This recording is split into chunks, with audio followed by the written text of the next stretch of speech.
Netcasts you love. From people you trust. This is Twit. Bandwidth for the Tech Guy is provided by CacheFly. CacheFly.com. Hi, this is Leo Laporte, and this is my Tech Guy podcast. This show originally aired on the Premier Networks on Sunday, August 6th, 2017. This is episode 1411. Enjoy. This episode of the Tech Guy is brought to you by Capterra. Capterra is a free and easy-to-use software comparison site with over 400 categories of business software to choose from and thousands of reviews from actual software users like you. Visit capterra.com/techguy today. And by Tracker, a coin-sized tracking device that pairs with your smartphone and keeps you from losing your most valued possessions. Visit thetracker.com right now and enter the promo code TechGuy to save 20% off any order. And by Rocket Mortgage from Quicken Loans. Home plays a big role in your life. That's why Quicken Loans created Rocket Mortgage. It lets you apply simply and understand the entire mortgage process fully so you can be confident you're getting the right mortgage for you. Get started at rocketmortgage.com/techguy. Well, hey, how are you today? Leo Laporte here, the Tech Guy. Time to talk tech, as we do every weekend. Monday through Friday, I talk tech too, so I really should just say, as I do all the time. 8888 Ask Leo is the number if you want to talk tech with me. Tech means, well, you know, anything with a chip in it. So computers, of course, the internet. Lately, a lot of smartphone conversations. Not so many smartwatch conversations. Although Apple says, Apple Watch is doing great. I do see more Apple Watches around than I have in the past. Seems like a lot of people are wearing them. And Apple says sales were up last quarter 50%, but they didn't say from what. So you don't really know what that means. Is it a million? Is it 2 million? Is it 100 million? Is it a billion? I don't know. Can't be a billion. It's going to be something less than a billion. We could talk about augmented reality. That's all the rage these days. Virtual reality was all the rage last year. That's so 2016. Augmented reality is the thing today. Somebody asked me the other day, old friend I hadn't seen in a while. I said, well, what's the latest? What's the hot tech? I hate that question. I get it all the time. Well, I'm the tech guy, right? So what's the hot tech? I don't know. It isn't virtual reality. I guess from the hype machine, if you looked at the, tech press and all that, you'd say augmented reality and self-driving cars, neither of which are really taken off anytime soon. You know what I told him is, I think it's talking to your computer. I think it's voice technology. It's Amazon Echo and Google Assistant and Siri on the iPlatform and Cortana on the Windows platform. I think those are actually the most interesting kind of thing that's happening, at least. I think augmented reality has some potential. I was more bullish on it in the past. Then you've seen a lot of demos on YouTube for Apple's new AR kit, augmented reality kit. That's kind of an inside baseball term, but what kit is in the Apple world is it's a tool for programmers, for computer software designers to use to make it easier to use a technology. So they have WebKit, which is basically the basis for a web browser, and a programmer can write a web browser using WebKit. They have, a lot of other kinds of kits. But ARKit is, Apple showed off in June at their developer conference and say, well, coming this fall, like in the next month or two, iOS 11 is going to have this built in. New iPhones are going to have hardware specific to this, and that's kind of tricky. You do need to have some significant hardware because you have to, for augmented reality or even virtual reality to work, you need to know a number of things. You need positioning in space, what they call 6 degrees of freedom, which ironically is the name of my indie punk band. 6 degrees of freedom would be left, right, backward and forward. That's 4. I guess really that's 2. Well, I don't know. Is that 2 or is that 4? Then there's pitch, yaw, and roll, which if you're an astronaut or a airplane pilot, you'll understand is something else. Yaw, roll, pitch. You combine those together, you get 6 degrees. Maybe I'm not a complete expert in this. There's the XYZ axis and the pitch, yaw, and roll axis. Anyway, they become 6 degrees of freedom. But that's not all you need for augmented reality. That's what you need for virtual reality, because the entire world, if you're wearing a visor, is on those screens. You only need to know where somebody's head is in space. But when you get to augmented reality, you got to know more. You got to know about the world out there. This is why it's so hard to do. And Microsoft has a product, but they say it won't be out till 2019. 2019. That sounds like the future, doesn't it? It sounds like science fiction. In 2019, you can put this helmet called HoloLens on your head. And what augmented reality does is it superimposes computer imagery on the real world. And that's why it's hard, because there's stuff in the real world. There's chairs, there's tables, there's the floor, there's the ceiling. And in order for you to superimpose objects on there as if they're in the real world, you have to understand them. You have to make a map of them. You have to know where the table is so an object can sit on it instead of just kind of floating in space. Furthermore, really complicated, you have to know when something's behind something.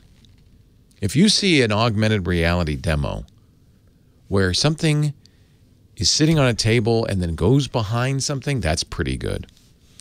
I just read a very good article by an expert who says, by the way, there are about only 20 people in the world who know how to do this, and they're none of them working for Apple or Facebook or Google or anybody. They're working for NASA. They're working for the armed forces doing cruise missile design, Mars rovers. That's what they're doing. They're doing big stuff, not consumer grade stuff. But the ideas are out there, and so Apple, and by the way, Google has something that's almost identical to this called Project Tango. Google's problem is there's a lot of different people make Android phones, and in order for this hardware to work with the 6 degrees of freedom plus the surface detection and surface hiding behind and all that stuff, in order for all of that to work, you have to have some specialized hardware, a lot of it, including multiple cameras, depth sensing cameras, infrared cameras, all sorts of hardware. And Google can't really tell the people who make Android phones, well, look, guys, you got to put in $1,000 worth of hardware in that phone. So there are some Tango phones. In fact, I'm looking forward to getting one from the Zen phone from Asus, the Zen Phone AR. It's the first one, I think, that's like a real phone. And it's a real phone, and it has all this stuff built into it. But it's still only, interestingly, $650, $700. So it's about priced like a normal Android phone. But that's why Apple has this kind of lead. It's not that they have a lead in technology, but they build the phones. So they can say, well, good news, the next iPhone will have all that stuff. Oh, and by the way, there's been leaks, and I suspect they come from Apple because they're preparing us. Oh, by the way, that phone's going to go over $1,000, just so you know. And what are you going to get? Well, it's not a visor you wear on your head. Remember, Microsoft doesn't have that ready for till 2019. Maybe Apple's working on something like that. Glasses you wear, something like that. It'll be your phone or your iPad, and you'll hold it up, and you'll look at the screen, and you'll see stuff on top of other stuff and behind other stuff and so forth. In fact, if you just search on YouTube for AR kit, you'll find a bunch of demos. This article, very good article. I'll put a link in the show notes at techguylabs.com if you want to read it. I mean, it's pretty technical, but this article says don't ever trust a YouTube video of augmented reality, because the problem with augmented reality is that, it works, when it works, it's great, but it doesn't always work because it's guessing a lot of the time where stuff is and where surfaces are. And a lot of times you got the robot floating in the air. But of course, if you're making a YouTube video, you pick the times when it really works well. And that's why the demos look so much better than they might when you get them in December. Yeah, they say probably December before this phone is available. So a lot of conversations about AR. I don't know if it's the next big thing. I mean, it's interesting. Now you have to think of uses for it. IKEA's got one. You hold the phone up in your room and you pick an IKEA piece of furniture and you can see what it would look like in your room. Anything else? No, that's it. Pokemon Go, you know, the game where the Pokemon appear. I turned that feature off. The Pokemon would appear in the real world. That was really, I turned it off. Slowed the machine down. I don't know if there's, I don't know. What do you think? Are you all excited? Are you all in on AR? I think just to be able to speak to an Amazon Echo and have it answer you is pretty cool. And that, to me, is the answer to my buddy's question. That's the technology I'm excited about. But we can talk about anything. 8888 Ask Leo.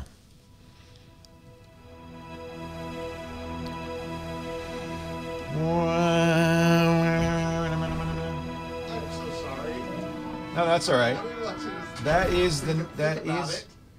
is it though. With the new school year upon us, a new line. Well, I wasn't going to be able to do anything with it till then anyway. But it looked to me like you were trying to log in. No. Oh, earlier. Yeah, I was playing with surfaces. So this is the new ThinkPad, much like the old ThinkPad. System 76? I'm thinking maybe, yeah. It's a lot smaller, but then with the... Free, man. That little red light there, that looks pretty neat. Yeah, I like ThinkPads. I'm now a ThinkPad fanboy. Is that a light? That's actually a light? Yeah. When it's charging, it lights up. Cool. Yeah. The red eye of Lenovo staring at you. There's a Linux version called Deepin that is made in China. People are saying, why should I trust Chinese to make a Linux? And then I realized, well, it would be running on a Chinese laptop, so probably, if the laptop's safe, I'm sure the Linux will be safe. Is that just a vent there, or is that actually a thing? That's what's a smart card reader. So in business, I don't know if there's any application for me. This is a business laptop. So if you had a smart card like the Bloomberg Terminal smart card, it would unlock things. Yeah. I don't know of any other use. But look at that. Full-size RJ, whatever, 45 Ethernet port. Full-size Ethernet. 2 USB 3. Thunderbolt 3. C? Type C.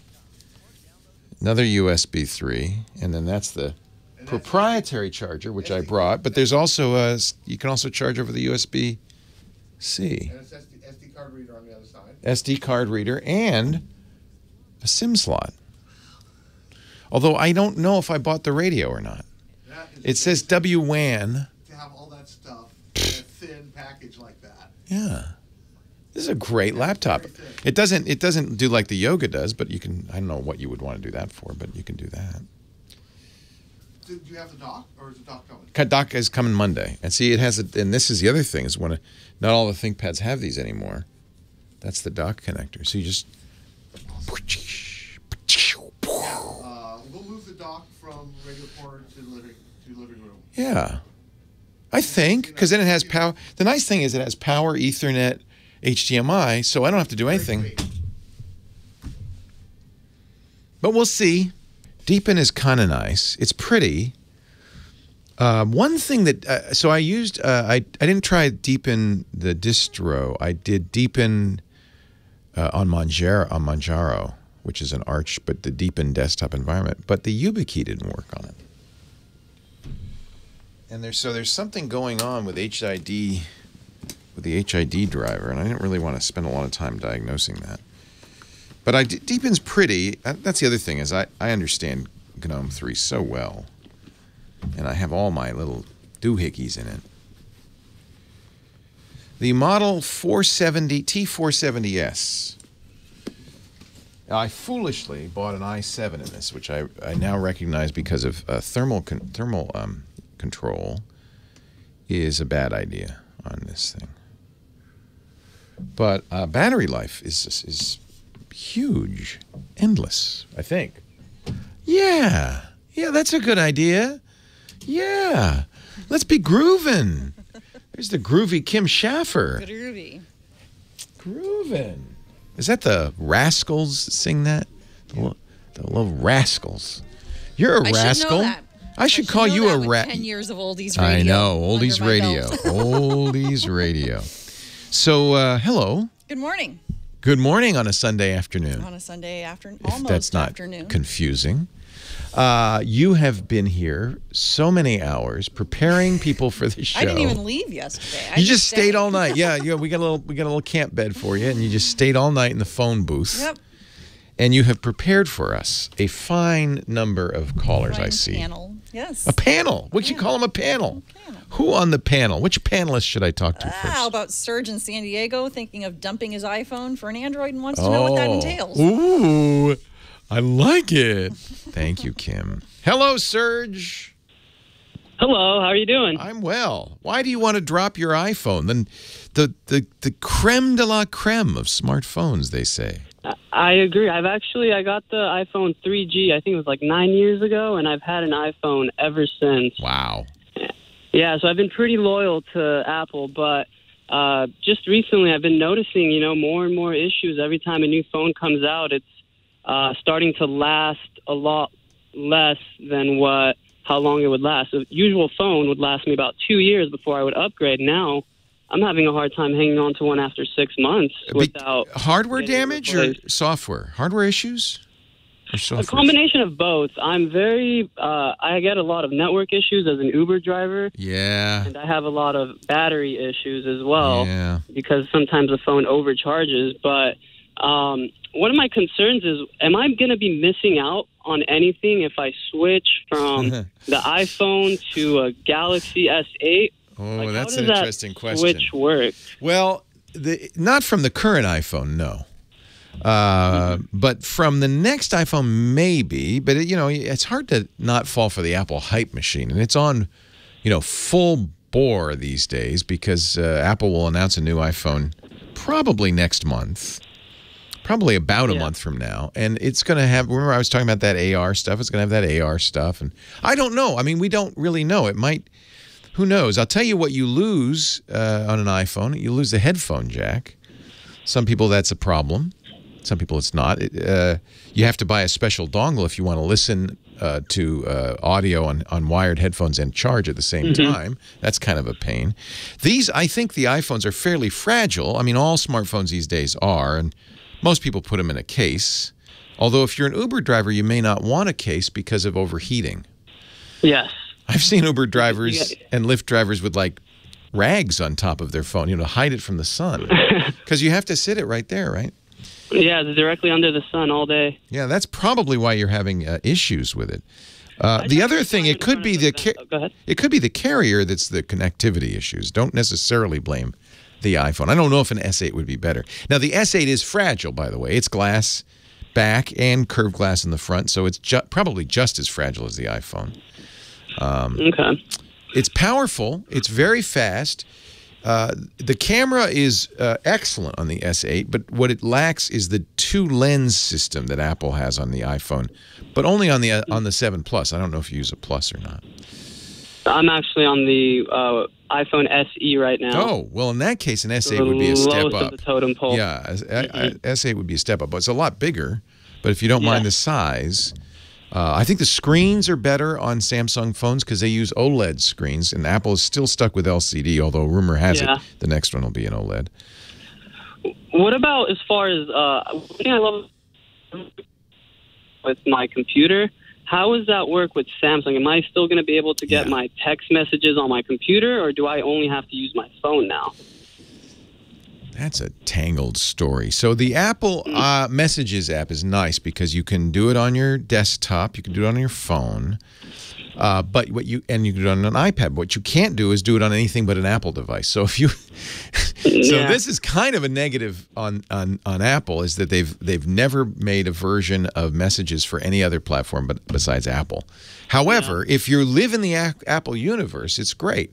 Your friends kind of have to, too, because you can send them text messages, but you lose all those fancy features of Apple's messages. If you're on a Samsung, the Samsung Messenger and the Google Messenger that are kind of the defaults, neither of them have desktop solutions. There are third-party solutions like Mighty Text and Push Bullet that will let you do it on the desktop, but you have to add a third-party program, and it's not as good. Yeah. I use Google Hangouts, but that used to be the way to do it. Hangouts is a SMS messaging program, lots of capabilities that allowed you to use it on the desktop. But unless you're a Google Fi subscriber, their own phone service, you can't use that anymore on the desktop or for SMS messaging. So that's really a problem. So, but as far as all the other applications, Android or iOS doesn't matter on a Mac. It really doesn't. And on a PC, it's probably easier to use Android. Certainly if you're in the Google, if you use Google services, Android will be very straightforward. Most of the, used to be you could say, oh, well, the apps aren't there on Android. Well, almost every big app is available on Android. Smaller apps, sometimes really cool apps come out on iPhone. Sometimes first, sometimes only. But Android has a very good app store. I don't think that's a negative anymore. And there's some really, Android's a great phone for people who like to customize. You can't do much to an iPhone. You know, it's Apple's way or the highway. But on an Android device, a Samsung, you can customize everything, even down to the launcher. You can have a different. I don't use Google's launcher or Samsung's TouchWiz launcher. I use my own launcher, and I called Action Launcher. Completely changes the user interface for me in a much better way. It's a little. Some people don't like it, but that's the point. You can really personalize your phone. It's more like a personal computer than it is a phone. Okay.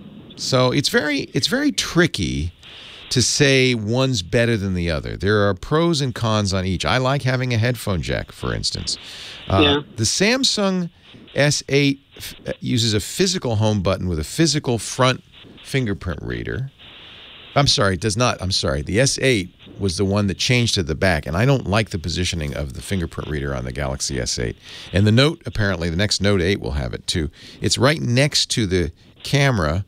It's just badly placed. I don't like what they do there. So that might be an issue for you if you have to use a fingerprint reader and you have it in a cradle in your car. You won't be able to reach, easily reach behind it to unlock it. So that discourages fingerprint use on the S8. Camera on the S8 is superlative, better than your iPhone SE for sure. Mm-hmm. It's very much like the question 10 years ago, Mac versus Windows. Exactly. It's a personal choice.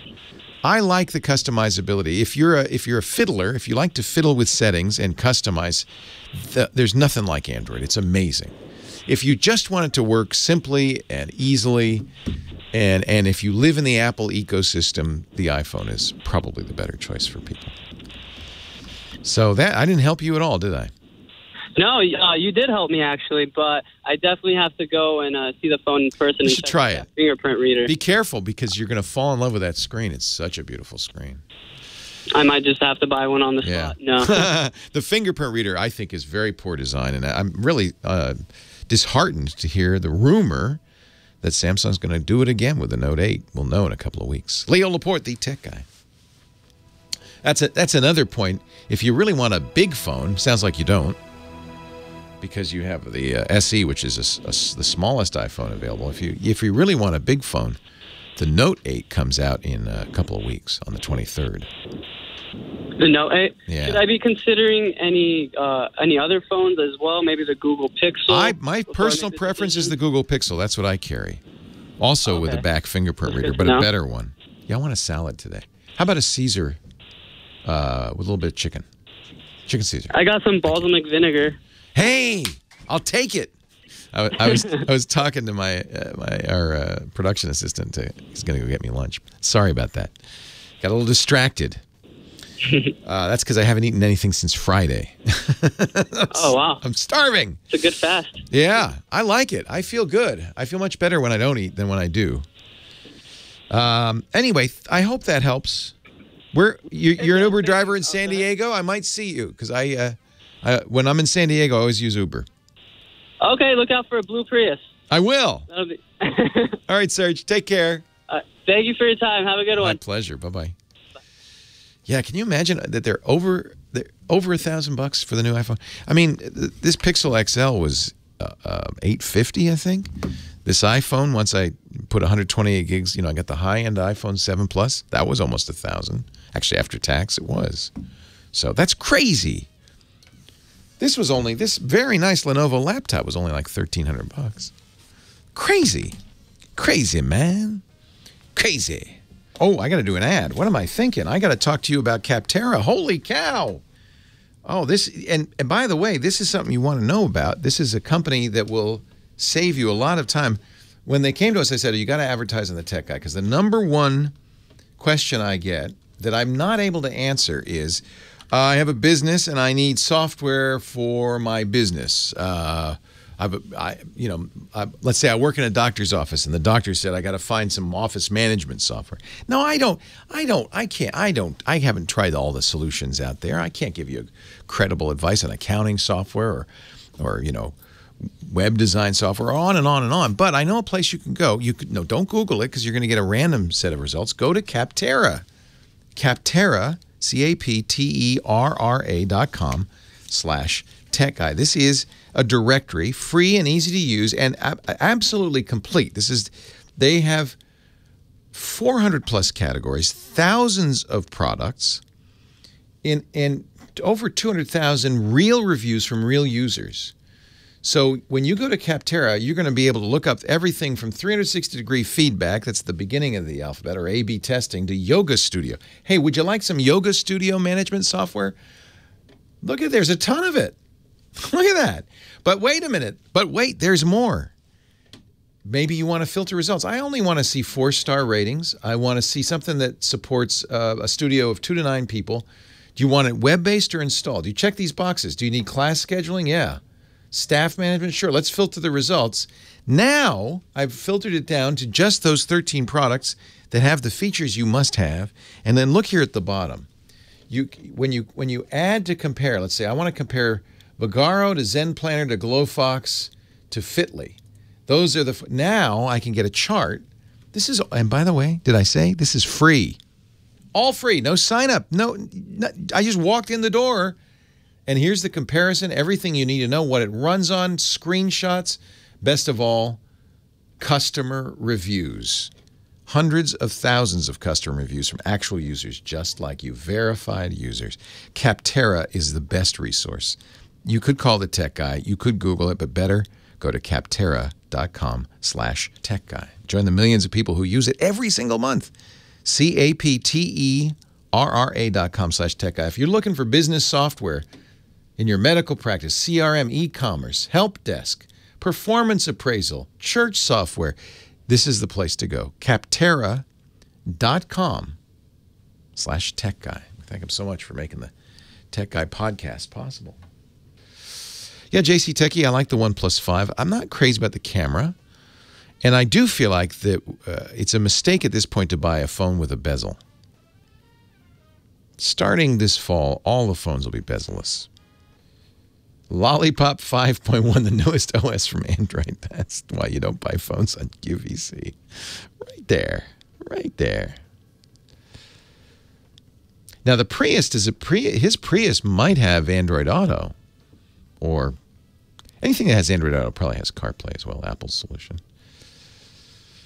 I can make Skype calls. I can make, VoIP calls, sure. And with Hangouts, when somebody calls my my Pixel, when somebody calls my Google phone, this rings and I can answer it. It's got very nice array mics, so the audio quality is quite good. Yeah, they dropped the price on the Pixel, but it's also going to be replaced soon. These things are great. Gosh, they're nice. Yeah, I do regret. I got 24 gigs of RAM, which is nice. That's one of the reasons I got a T Series, not an X1 Carbon. 24 gigs of RAM. I shouldn't have gotten the i7, as it turns out, because of thermal gating. Never gets to its high speed. Leo Laporte, the Tech Guy. Phone number, if you want to talk about technology, is 8888-ASK-LEO. I love helping people spend money, so that buying advice, we're getting up to that time when you're kind of getting ready to buy that back-to-school computer, whether it's for a high schooler or a college kid. We could talk about that. I buy a lot of computers, so I have some experience there, but a lot of phones, too. It's my job. That's what I tell my wife. It's my job. Actually, she's very supportive, given how much stuff I have. My daughter broke her iPhone last night, and she's having trouble getting it fixed. They sent it in. She brought it to the Apple store. They said, we're going to have to send this in. Send it in? Well, how long is that going to take? I don't know. So she said, I need a phone. I said, well, good news, honey, because I got a drawer full of phones. Just went, open the drawer. What would you like? Pick a phone, any phone. The website where we put all the things I mention on this show, except for that, I'm not going to put that there, but anything else, links to products, articles, stories, information, answers to your questions are all at techguylabs.com. And I say that not because I'm trying to make money on it. We don't charge you for access to it. I know some shows the website is special. I should probably, but I don't. I like that old idea of the web being free and open. Anybody can go there, and it's 24/7, techguylabs.com. You'll also find a link to our chat room, which is a lot of fun. Several hundred people in there kind of talking like the kids in the back of the class. We also, that's at irc.twit.tv. And we also have, audio of the show after the fact, video, all that stuff. techguylabs.com. 8888 Ask Leo. And we go on to Carrie in Hermosa Beach, California. Hi, Carrie. Hey, good morning. How are you? I'm great. How are you? I'm doing okay. If my computers would be good to me, but they're not. So they're always bad. It's like having computers is like having a little puppy. Yes, it is. It's adorable until it, poops on the rug. And then, well, you got to clean up the mess. So what messes do you have today? I have two messes. Yesterday, I turned on the laptop that we have, and my letter G and my letter H failed to work. I couldn't log in to my account. They're right next to each other, which makes me think there's something going on physically with that keyboard. Okay. So a couple of things you could do. You don't have lying around just one of your old keyboards. No, I don't. But what we did, because I'm desperate, because I use it for work and I needed it, so we went out and bought a plug-in one so that I could still use it. But like a $5 keyboard. They're not expensive. Plug it into the USB port. It should work. And the G and H work fine on that one? Yes. All right. So there's something physically wrong. Now, is this a laptop? I forgot. It is a laptop. It's a laptop. It's a Dell. It's about 2 years old. Okay. So the first thing to do, and you can do this yourself, you can, on laptops, let me look at my Dell just to make sure. I have a Dell XPS 13 here. Let me just make sure. But most laptops, you can pry off the keycaps. So don't do it gently, and make sure no springs pop out or anything. But these days they don't usually have any springs to pop out. But you can use a little screwdriver or something. Just pop this G and H off and see if there's some schmutz in there. Okay. Some belly button lint or something. That's not unusual. It's not. We have a lot. We have a cat who sits here all the time above. Yeah, cat hair. Perfect. Now, you didn't spill anything into it, did you? No. No. Okay. So probably it's just lint or dust. So pry those off. You'll see beneath it, and you can blow it out or brush it out. Don't be too aggressive. Most of the time, and I'm sure this is true for Dell, there's a soft plastic dome underneath the key, and there's no you just brush it off or make sure there's no bread in there or anything like that. Awesome. Just see if that does it. We know that everything's okay because you can use that plug-in keyboard. So it's just something wrong. In worst case, which Dell is this? What kind is it? Oh gosh, my husband. It's all right. Don't worry about it. But I can't remember. A lot of the Dells, like I'm looking at this one, you to replace the keyboard, you'd have to give it to Dell. They'd have to take the whole thing apart. This particular computer has been a problem since the day we received it, and I've already been back to Dell once, and we had to fight to have that happen. That's sad. You shouldn't. It sounds like you got maybe a little bit of a lemon. Yeah, because 2 years old, the keyboard shouldn't fail. But it might just be a little cat hair. That might be. But the next question I had was about my Lenovo Yogo 2 tablet, because I don't use it as much as I used to because it's too hard for me to read on a daily, all-day basis. And I went to turn it on yesterday when I couldn't use this one, and it wouldn't connect to the Internet. It said the adapter wasn't working. Is there an adapter? It's wireless, right? It's Wi-Fi, right?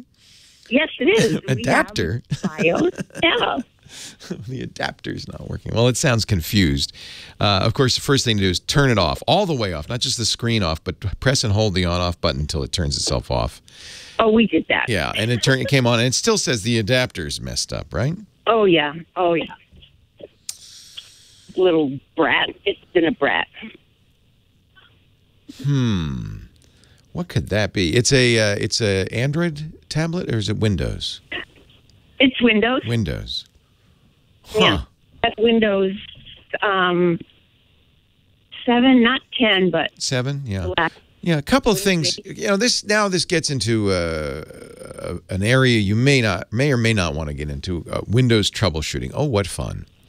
Yeah. So, probably what I would do is I would go into the device manager, and I'm not. If it's Windows 8 or 10, that's you can just do the Windows key X. On on Windows 7, you have to go open about the computer and go to properties, but you want to go to the device manager, and the device manager is a list of all the hardware in the computer. Actually, you can just hit, come to think of it, on Windows 7, just hit the Windows key and start typing DEVIC, and it should pop up. Then you hit return. Type what? Device, DEVICE. And when you see device manager, hit return. It's just a shortcut. That's a very useful Windows shortcut. I'm surprised so few people know it. If you tap the Windows key and start typing the program or document you want to open, or control panel, and then hit return. Once you see it, it'll pop up. It's a very quick way to. That's the only way I run programs these days. I don't click on icons or anything. Anyway, once you get the device manager, that's a list of all the hardware. First thing to do is to look in the network hardware section, the wireless section, and see if there's any X's or exclamation marks, any indication that there's a problem with the device. If you see that, that's probably going to be the device you're looking at. The wireless networking device. If you don't see one, find the wireless networking device. It'd probably be an Intel. I would guess it's going to be an Intel device.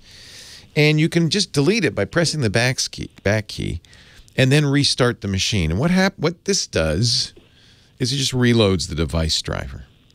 And sometimes that's enough to fix this. What I have here is network adapters, a whole dang list of them. Yeah, there's a whole dang list of them. But do they have any X's or red exclamation marks or yellow X's or anything? Nope. They don't. They're all because that means the machine thinks they're all working. Yeah. All right, well, that's a good sign. Before I go to any more surgery, there is a Wi-Fi on-off switch on these laptops that you could turn off. It's an airport mode. Well, I'm not sure where it is, but it's probably on the function key row. Look for a radio transmission tower. Once you see that, press and hold the function button and hit that, and that might turn it on again. And that could be as simple as that. Leo Laporte, the tech guy. Hold on a sec. We're not done. I'm not done with you. This is one of those long, drawn-out Windows fixing things. Do you see in the system, so at the bottom of the screen, there's that taskbar, and on the right, we have a bunch of little icons. And, yes. And you're looking for the Wi-Fi icon. Do you know what that looks like? It looks like... Well, it has little bars in it, right? Oh, yeah, little bars in it. It's black. Is it grayed out like you can't, like it's not? So click on it. Well, I did, and I can see that my Wi-Fi is connected. You know what it is? I just see that airplane mode is on. So yeah, there you go. Okay, wait a minute. That says. Okay, now it was on, and now I turned it off, which is what you want it to be off, right? You know what? This is the most confusing button in the world. If it doesn't say on, it's off. Just keep. Yeah. This is the worst design ever. Thank you, Microsoft. It's completely unclear. But what you will see is the name in that list of connections. You'll see the name of your Wi-Fi access point. It'll say connected. Yes. And I have that, and I told it to connect. Does it say connected? It says no. It says connect automatically, and when I click connect, it's not connecting. It says checking, and then it says cannot connect. Yeah. So maybe the password is wrong or changed. Did you change your Wi-Fi lately? No, we didn't actually because it's too complicated. So In that list, I'm looking at Windows 10, unfortunately. I'm trying to remember Windows 7. I think there is a network and internet settings item. Network and internet settings. Okay. We're going to go there. I'm looking. You can also hit Windows key, type network. I can? Windows key network? Windows key, type network, settings. We want to go to the network and internet settings control panel is what we're trying to do here. And we want to see what it says as far as your situation. Network and sharing center, connect to a network? Yeah, go to the network. Yeah. So you're not connected. We're trying to figure out why you're not connected.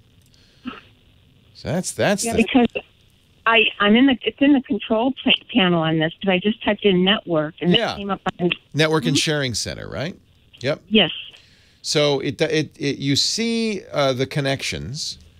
Look at your wireless network connection, and select connect. Make sure it's not disabled. Basic. Okay, let me see. It says view your basic network information. Then it says set up a new connection network. It says you're currently not connected. Right. So, well, that's why you're not getting any internet. Now, it's possible. Well, I want to know. I don't know how to connect to I know. It's possible the Lenovo's hardware is damaged. But maybe it's just software settings. So try connecting to your Wi-Fi. Not create a network, but join a network. Thank you. Well, what I did is I clicked on another thing down here. At the bottom, it said Intel Pro Set Wireless Tool. Yeah, that'll work too. So I connected to that, and it says, do you want to allow this to make changes? I said, yes. And then it says import. Oh, boy. The profile. Yeah. The problem is you have two Wi-Fi tools. This another fun thing about Windows. I got to run, unfortunately. Okay. I can't help you any further. I wish I could. Hey, ho, let's go.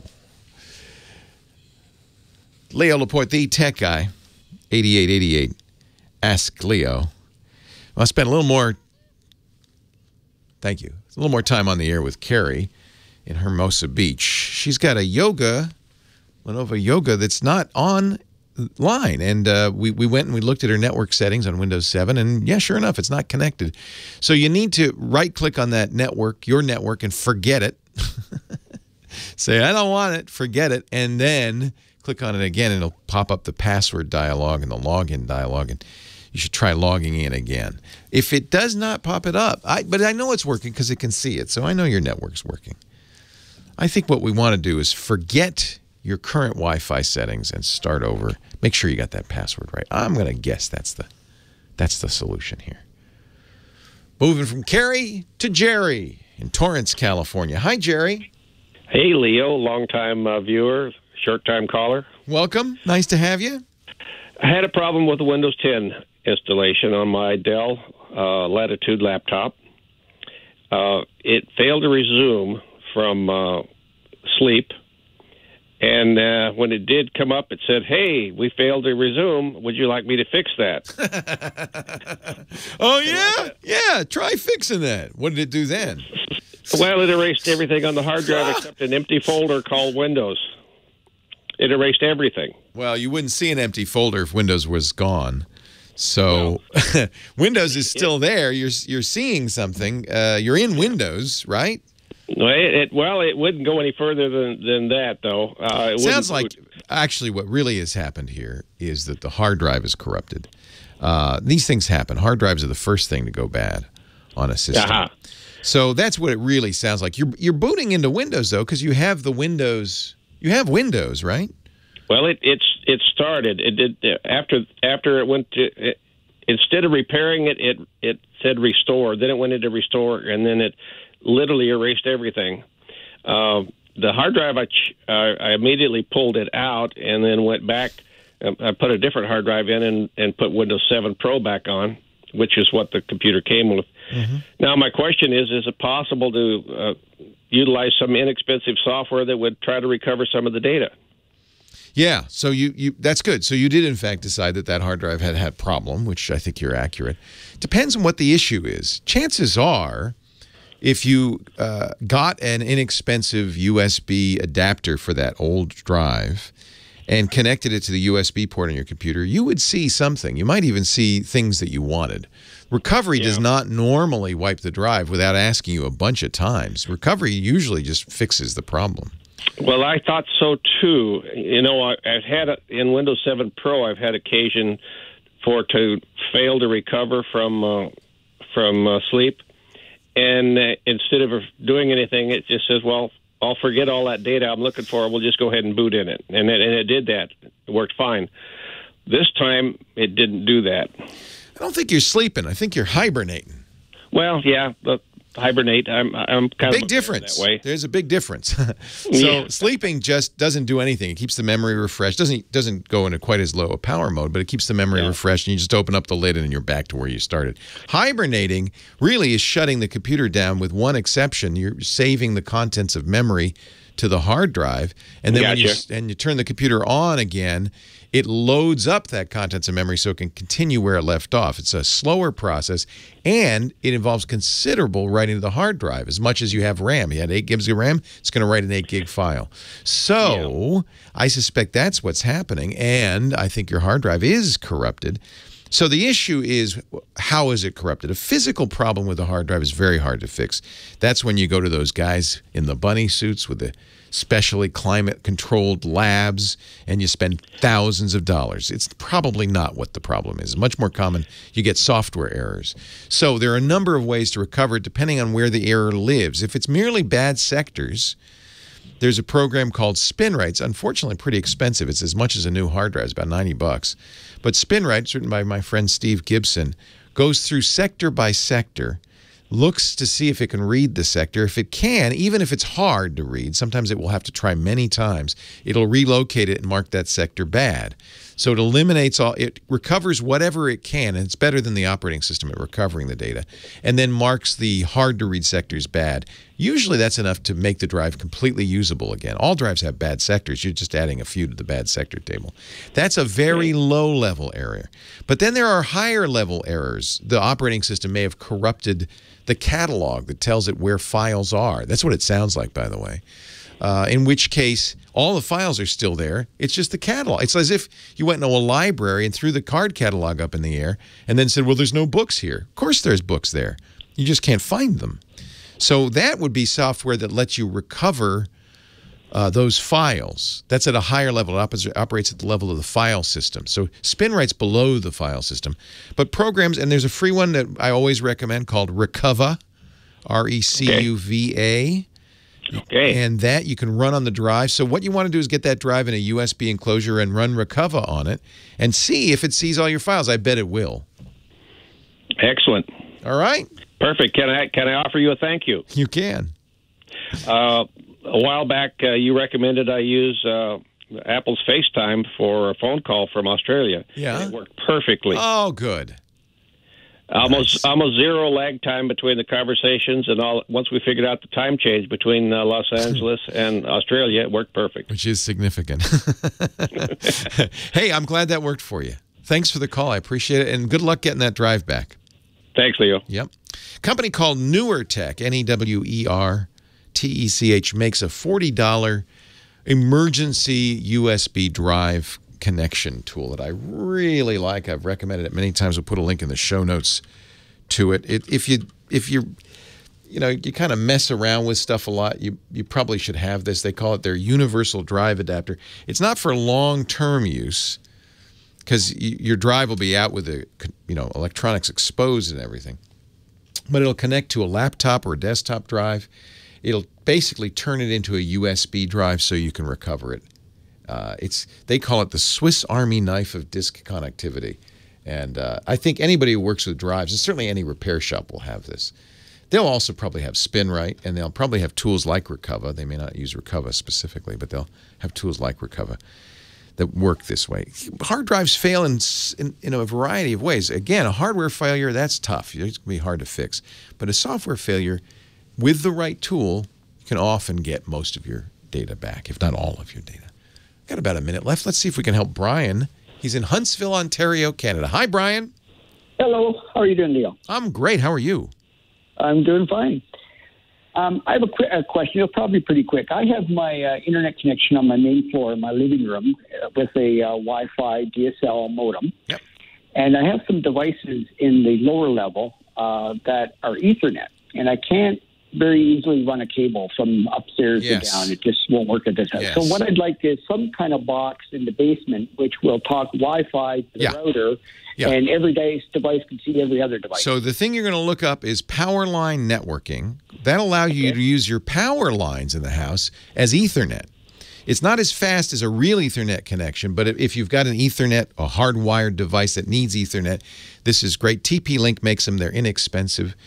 There are other devices like the mesh routers from Eero and Plume and others that also have Ethernet connections in the remote units. So that's another way to do it. But just go to TP-Link, get their power line networking. Leo Laporte, the tech guy. I had to rush through that, but I hope I didn't misunderstand the question, but we're still on. Right.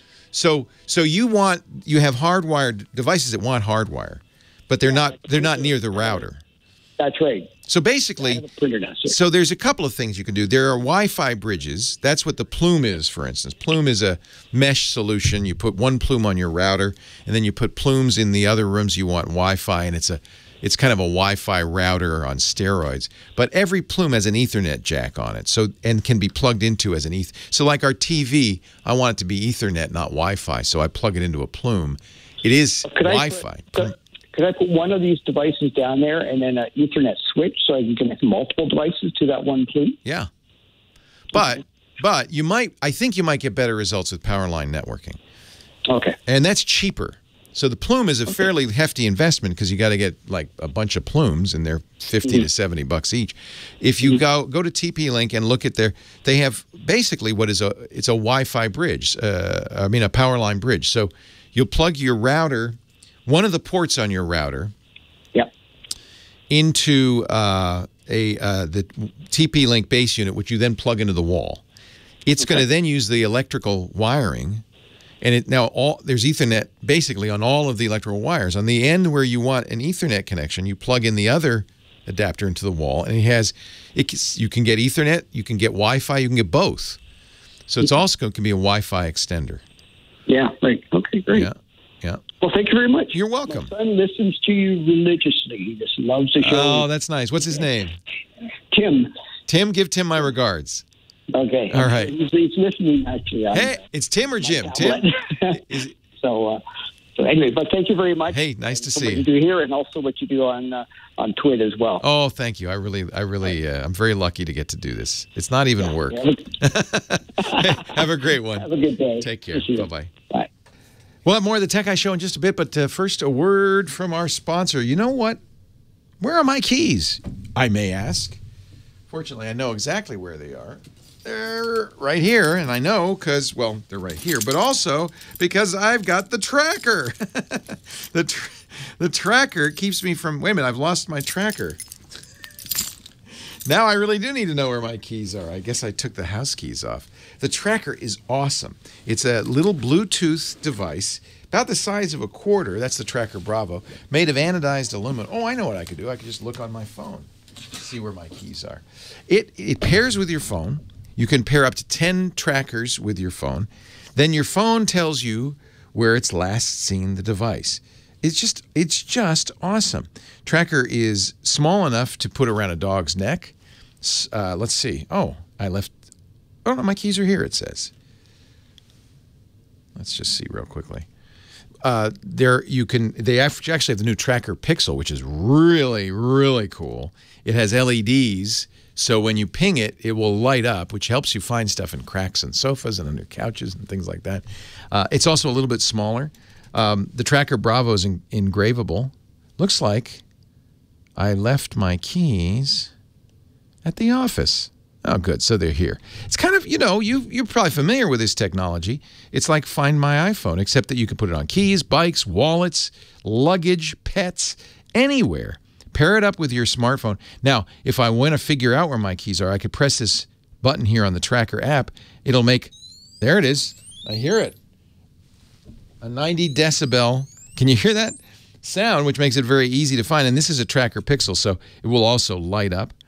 Now, another thing you can do is set up what we call separation alerts. So if I leave my keys behind, my phone will start beeping at me. If I leave my phone behind, my keys will start beeping at me. And the Tracker has a little button I can press that will make my phone make a sound. I can customize that sound, even if it's silenced. So never lose your phone, never lose your keys, never lose your remote, never lose your, well, I can go on and on. Anything you can put a tracker on, you can keep track of. Tracker now has family sharing, which means not only can I pair 10 trackers to this phone, but I can also pair it to my wife's phone so she can help me find stuff. Tracker means you won't lose anything ever again. And Tracker Pixel is the lightest, smallest, beautifulest Bluetooth tracking device on the market. I know it's here somewhere. Let me go find it. Oh, you know what? I lost it in my briefcase. Does it ever happen to you? I wonder why. It's here somewhere. Look at all this crap. It's still in there. Oh, there it is. It wasn't in my briefcase at all. This dramatization, provided by the Tracker. Never again lose anything. Thank you. This is the Tracker. It wasn't. It was in my drawer. I took it off for the ad. This is the Tracker Pixel. I really like this thing. Actually, I should do it one more time so you can see. Wait a minute. Let me just show you the light up action, because that should have helped me find it. See how that lights up? Isn't that cool? Now, one nice thing about all Tracker devices, including the Tracker Bravo and this new Tracker Pixel, replaceable batteries. So if you have a Tracker, unlike some of these other Bluetooth trackers where when the battery dies, you throw the thing out. In a year, these are Bluetooth LE. They don't use much power. Of course, it's dependent on what features you turn on. If you turn on the separation alerts, it's going to go through power a little bit faster. So, I would say I get about 8 months. I replace the batteries every month. But it's easy. You just pop it open, put a new battery in, and you're good to go. Plus, with the Tracker, you have the world's largest crowd location network in the world. That means so 4.5 million trackers are out there. And anytime somebody with the Tracker software on their phone walks by your Tracker, it'll ping you saying, hey, we just saw your Tracker. It's in Moscow or wherever. So I can go on and on, but I want you to go to thetracker.com. Actually, the hardest thing to find today will be the website, TheTracker, thetracker.com. And pick out a bunch of trackers. You can get the Tracker Pixel, the Tracker Bravo. You can engrave the Bravo. They even have UV LED printing, which looks very nice. We have some Bravos with our album art on them and stuff like that. Somewhere around here. I can't. You know what? I'm gonna attach the Tracker Bravo to my brain because I can't. I think I've lost my mind. Thetracker.com. Load up your basket, and then on the way out, use the promo code TechGuy. You take 20% off the entire thing. That is a great deal. I know you've been wanting one of these. Get a few. And they make, by the way, great gifts, too. The Tracker. You got a kid going off to college? Put it on their socks. Put it on everything. Thetracker.com. Use the promo code TechGuy for 20% off. We thank them so much for their support of the Tech Guy podcast. Now I'm going to put all this crap away. Well, hey, how are you today? Leo Laporte here, the Tech Guy. Time to talk computers and the internet and home theater and digital photography and smartphones and smart watches and augmented reality and virtual reality and real reality. 8888 Ask Leo.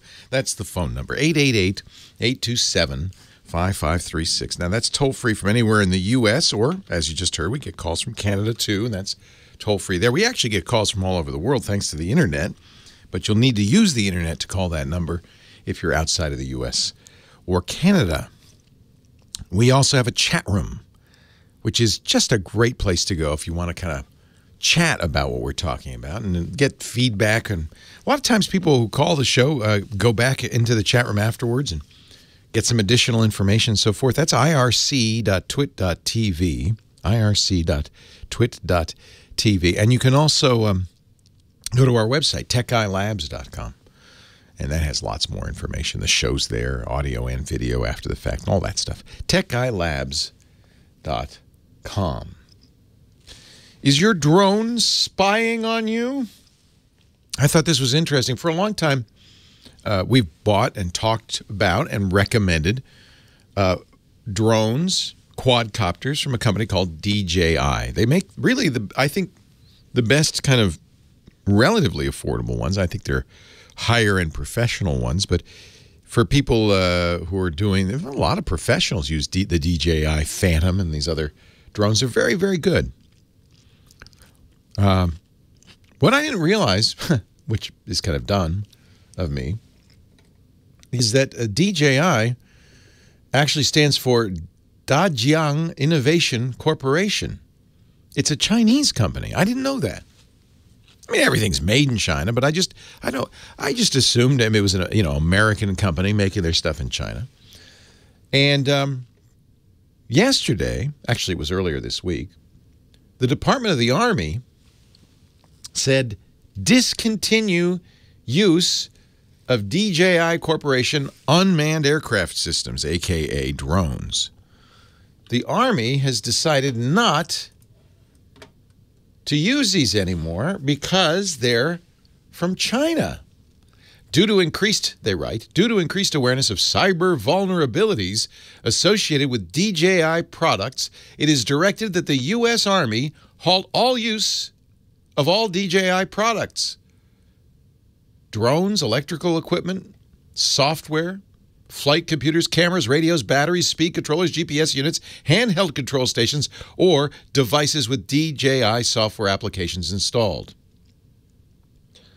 Direction: cease all use, uninstall all DJI applications, remove all batteries, storage media from devices, and secure equipment for follow-on direction. They said everything, and then we'll come along and blow it up. What? The Army Research Lab and the U.S. Navy have concluded that there are operational risks. Now, I understand that our armed forces have to go an extra mile more than any of us, any consumer would have to go to, because they're doing stuff that they don't want the enemy or some foreign power to know about. I understand that. DJI's public relations manager said, "We are surprised and disappointed to read reports of the U.S. Army's unprompted restriction on DJI drones, as we were not consulted during this decision. We are happy to work directly with any organization, including the U.S. Army, that has concerns about our management of cyber issues." So what would be the threat, you might ask? Well, these drones have very sophisticated guidance systems, as you know. That's what makes them flyable.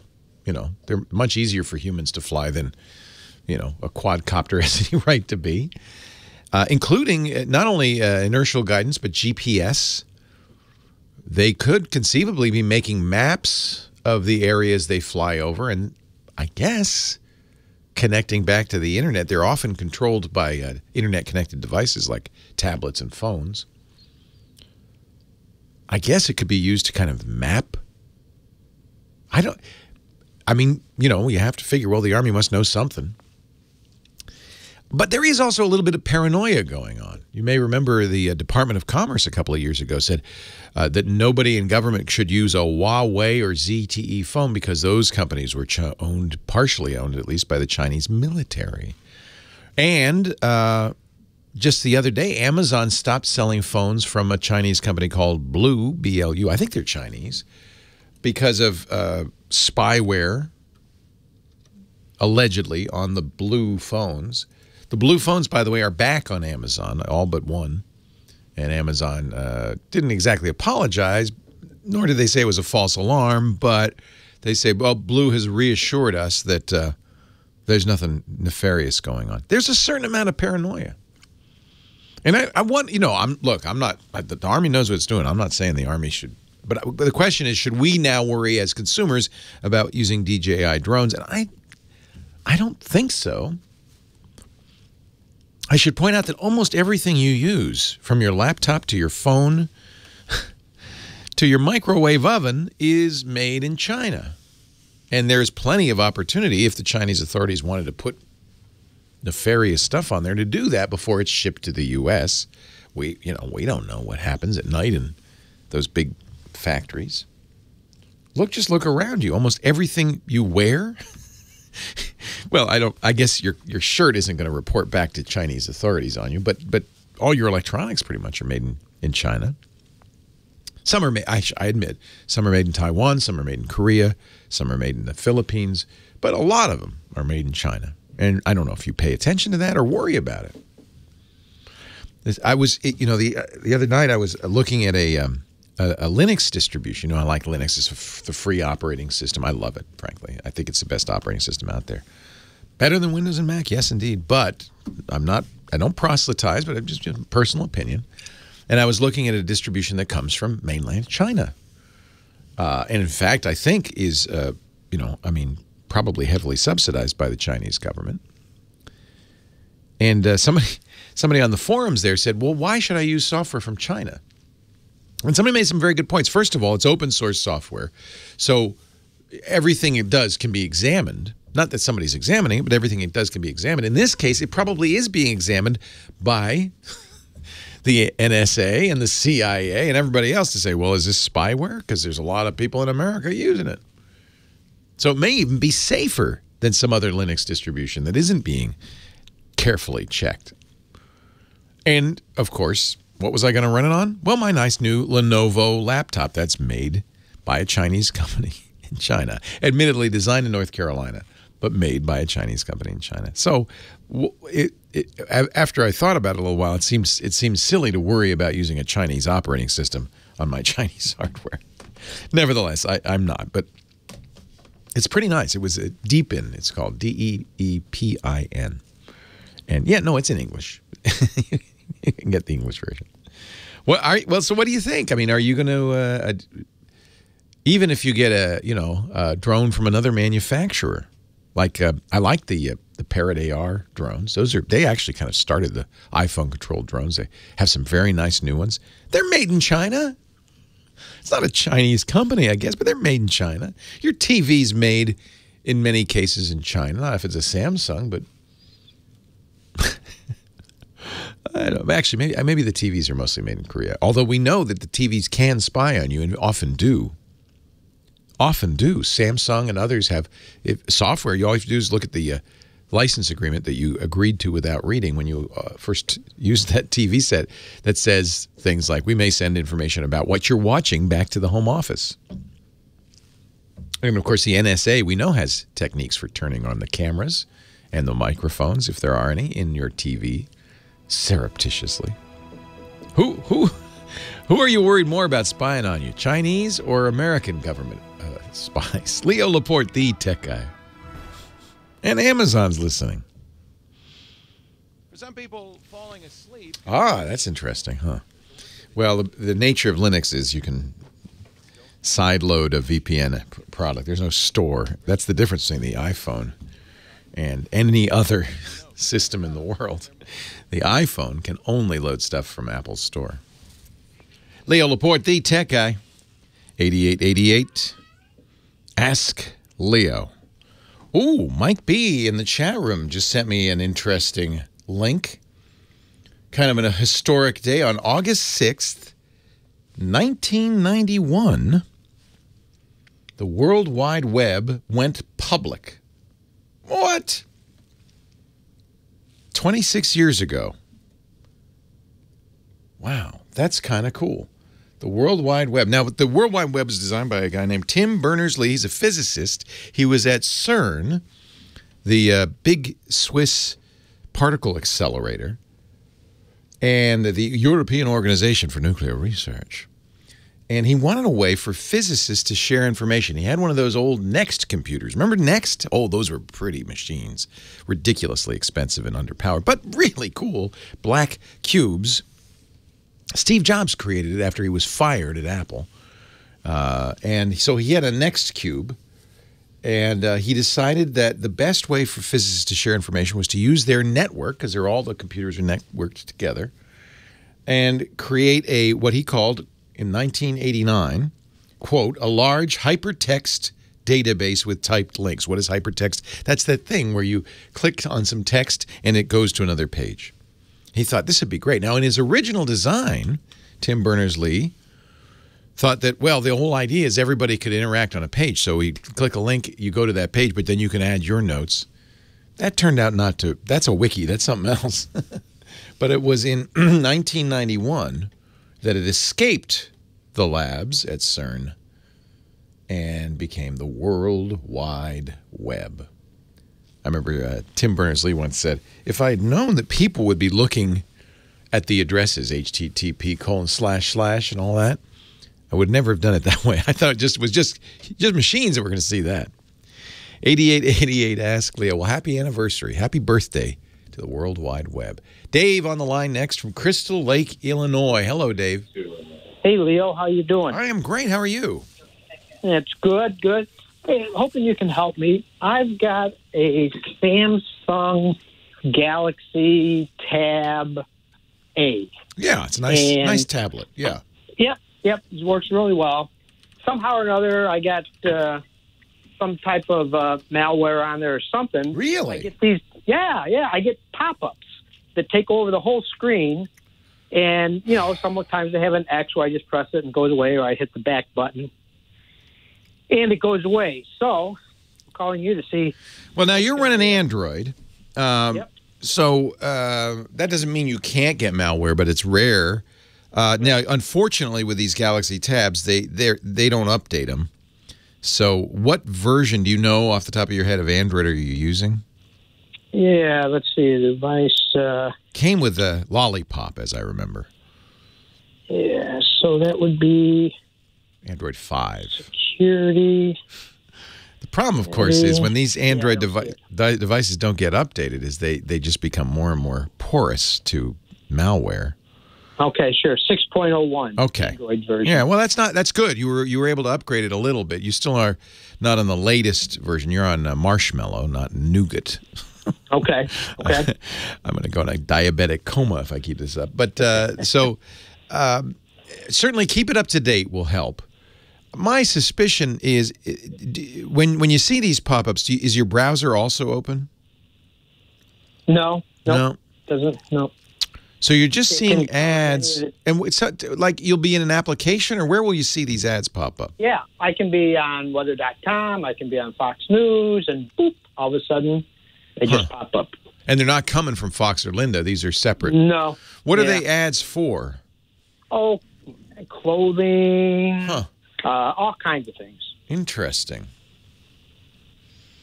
Well, there are, and especially in older versions of Android, there are conceivably things that could be in there.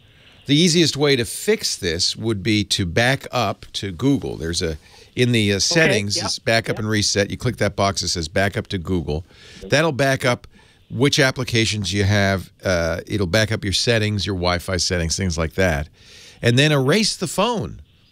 Do a factory reset. That'll wipe everything out. And then you can slowly restore your applications. The first time you do it, you could restore everything. You just do it when you got overnight. When you got a couple of hours, you can leave it on the internet overnight, and then see if that fixes it. Then that's a good sign. That means there was something in there that got downloaded or whatever.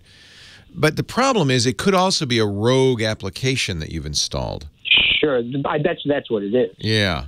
So the best way to do this is just to go through the apps and uninstall. Go to the settings, apps, and uninstall, remove apps and their data that you don't use. Or if you went out and got a wallpaper manager, 16 desert scenes or something like that. Those are the ones to get rid of. Those tend to be the malware. It's not going to be the big name apps that you use every day. Right. Yeah. So could I, if I did the factory reset and then just brought one in at a time? That's what I would do. It'll ask you, do you want to restore all your apps? And you say, no. Okay. I do not. Now, the nice thing is you can go into the Google Play Store, the App Store, and and say, go to the My Apps section, and they'll have ones that are installed, but they'll have ones that are not installed. So you can actually go through that list slowly and add the ones you used to have but are not yet installed. You lost me on that. So in the App Store, there's a tab under the menu called My Apps. That's all the apps you've installed. But on that page at the top, you can also go to not on this device, and those are apps that you once installed but you don't have on there currently. That makes it very easy to go down that list and say, well, yeah, reinstall that. Now, I see. It may just be that if you look and see, you might see an app or two that just go, I probably shouldn't have put that on there, and just uninstall it, and that should get rid of it. Are these, tell me about the ads. Do they cover up the lynda.com content, or? Yeah, they can be either, 2/3 of the screen, or they can be 100% of the screen. Oh, that's terrible. Some websites do that, but you're in the app, the Lynda app? Or are you on the browser? No, I'm in the actual apps. I mean, it can happen either one. Within the browser. The browser, maybe I'd understand. That might even be that site doing it. But if it's doing it in an app, that's probably something running in the background. Yeah. Yeah, I think I know which one it might. I thought you might. It's even when you're in the store. And by the way, just because it's in the Google Play Store doesn't mean it's safe. They will try to remove stuff. They scan stuff when you download it, but it doesn't mean it's safe. There are even issues, even with all the security patches. I'm currently on my Pixel. The latest is the July security patch. We should get August the next week. But even if you have all those patches on there, there's still stuff that's possible that Google says, well, that's not a bug. For instance, it's possible to write text on top of other applications. And that's how Facebook does its chat heads, those little bubbles that pop up. Google doesn't want to take that feature out because Facebook uses it. But it is dangerous because, you could pop up something that looks like a Google login and ask for your password, things like that. Remove stuff you're not sure you need. Leo Laporte, the Tech Guy.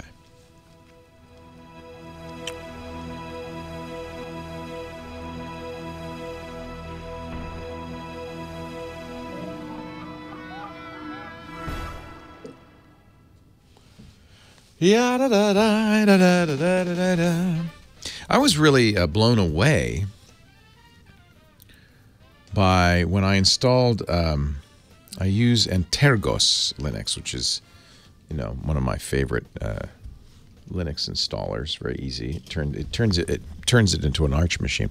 But I was very pleased when I installed Antergos on here that not only did it recognize, the Wi-Fi, all of the devices. It has acceleration for the Kaby Lake newer processor and the newer Intel graphics.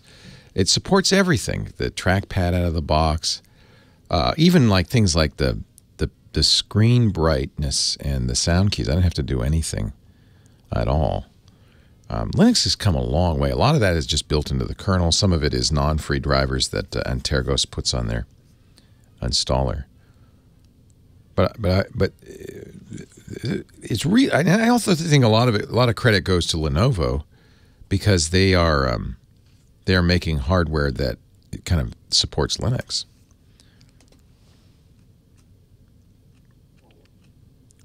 It's it runs very nicely on this, and the battery life is good. It even recognized the fact that Lenovo has 2 batteries, which is kind of amazing. So you could see the main battery and the extra battery. Just out of the box recognizes stuff like that. I don't know what would do with the smart card reader, but I have to get a smart card to find out. Nor do I know the SD card reader works.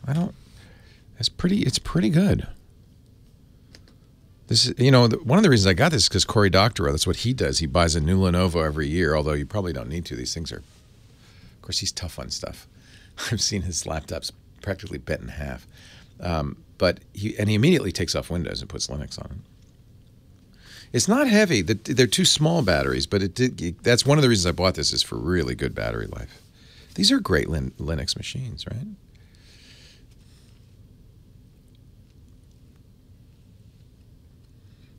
I had been buying Dells because they have the developer program, and it's, Project Sputnik to put Linux on there. But Lenovo is easily just as good. Oh, the other thing that surprised me is I put FreeBSD on here and it installed perfectly. Same thing. All the drivers, everything worked. I didn't do FreeBSD. I did TrueOS. That may have more driver support on there.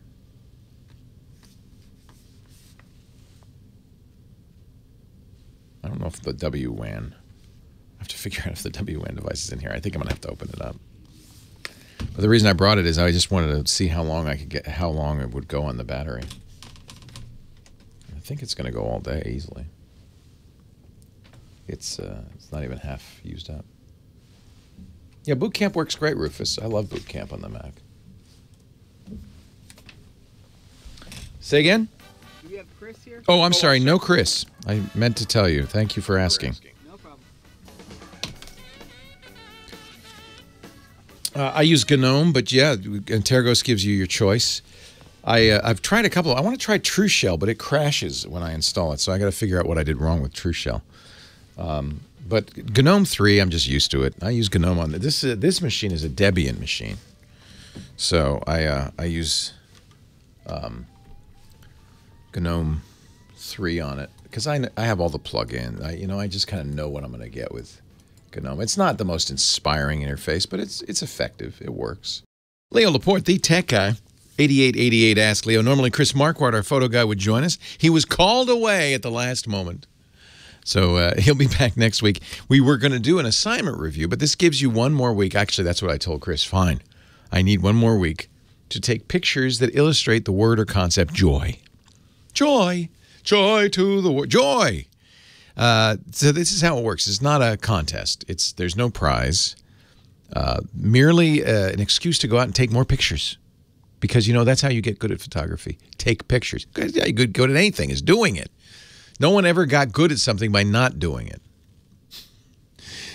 Right? So you can't just have the camera. I got the camera, have it on the shelf, and then when you need to take great pictures, do it. You got to take them every day. So we give you this topic. Go out. Take at least one picture a day. When you get one you really like, you tag it with the word joy, upload it to Flickr. That's the free photo sharing site. It's actually a great photo community, flickr.com. Owned by Yahoo. So I guess it's now an Oath property. That's the new name for Yahoo. Yeah, Oath. What a terrible name. Oath. And fortunately, Yahoo has not messed with Flickr. They've not improved it much, but they haven't messed with it. And I hope Oath does not. I hope Verizon, the new owners, do not. But it's still there, and if you upload it to Flickr and you tag it with the word joy, you can then submit it to the Tech Guy group. That's our special little group on Flickr. There are about 11,000 people, members. Many, many pictures there. So you could submit one picture a week. Renee Silverman, our moderator, will accept it. And that means you get one more chance. That means I have one more chance to find joy. Take a picture of it and upload it. It could be a person named Joy. It could be Dr. Joy Brown. It doesn't have. We don't tell you what it is. Just joy. And next week, Chris will pick 3 and just kind of talk about them, which in itself is cuckoo because I don't know how you talk about a picture on the radio, but he does it. He likes to do it. Let's go to Coachella, California. Keith is on the line. Hi, Keith. Hi, how you doing? I'm well. Welcome. What can I do for you? Well, if you remember, I called you last week about the echo and phone calls. I did. And did you ever get it doing what you wanted it to do? No. Okay. But then when you were explaining to me about how you use yours to control some of the appliances and devices in your house. Are you watching TV while you're talking to me? Oh, I was listening to the race while you were... Oh, that's okay. What race is it? NASCAR race. Oh, all right. I just was wondering.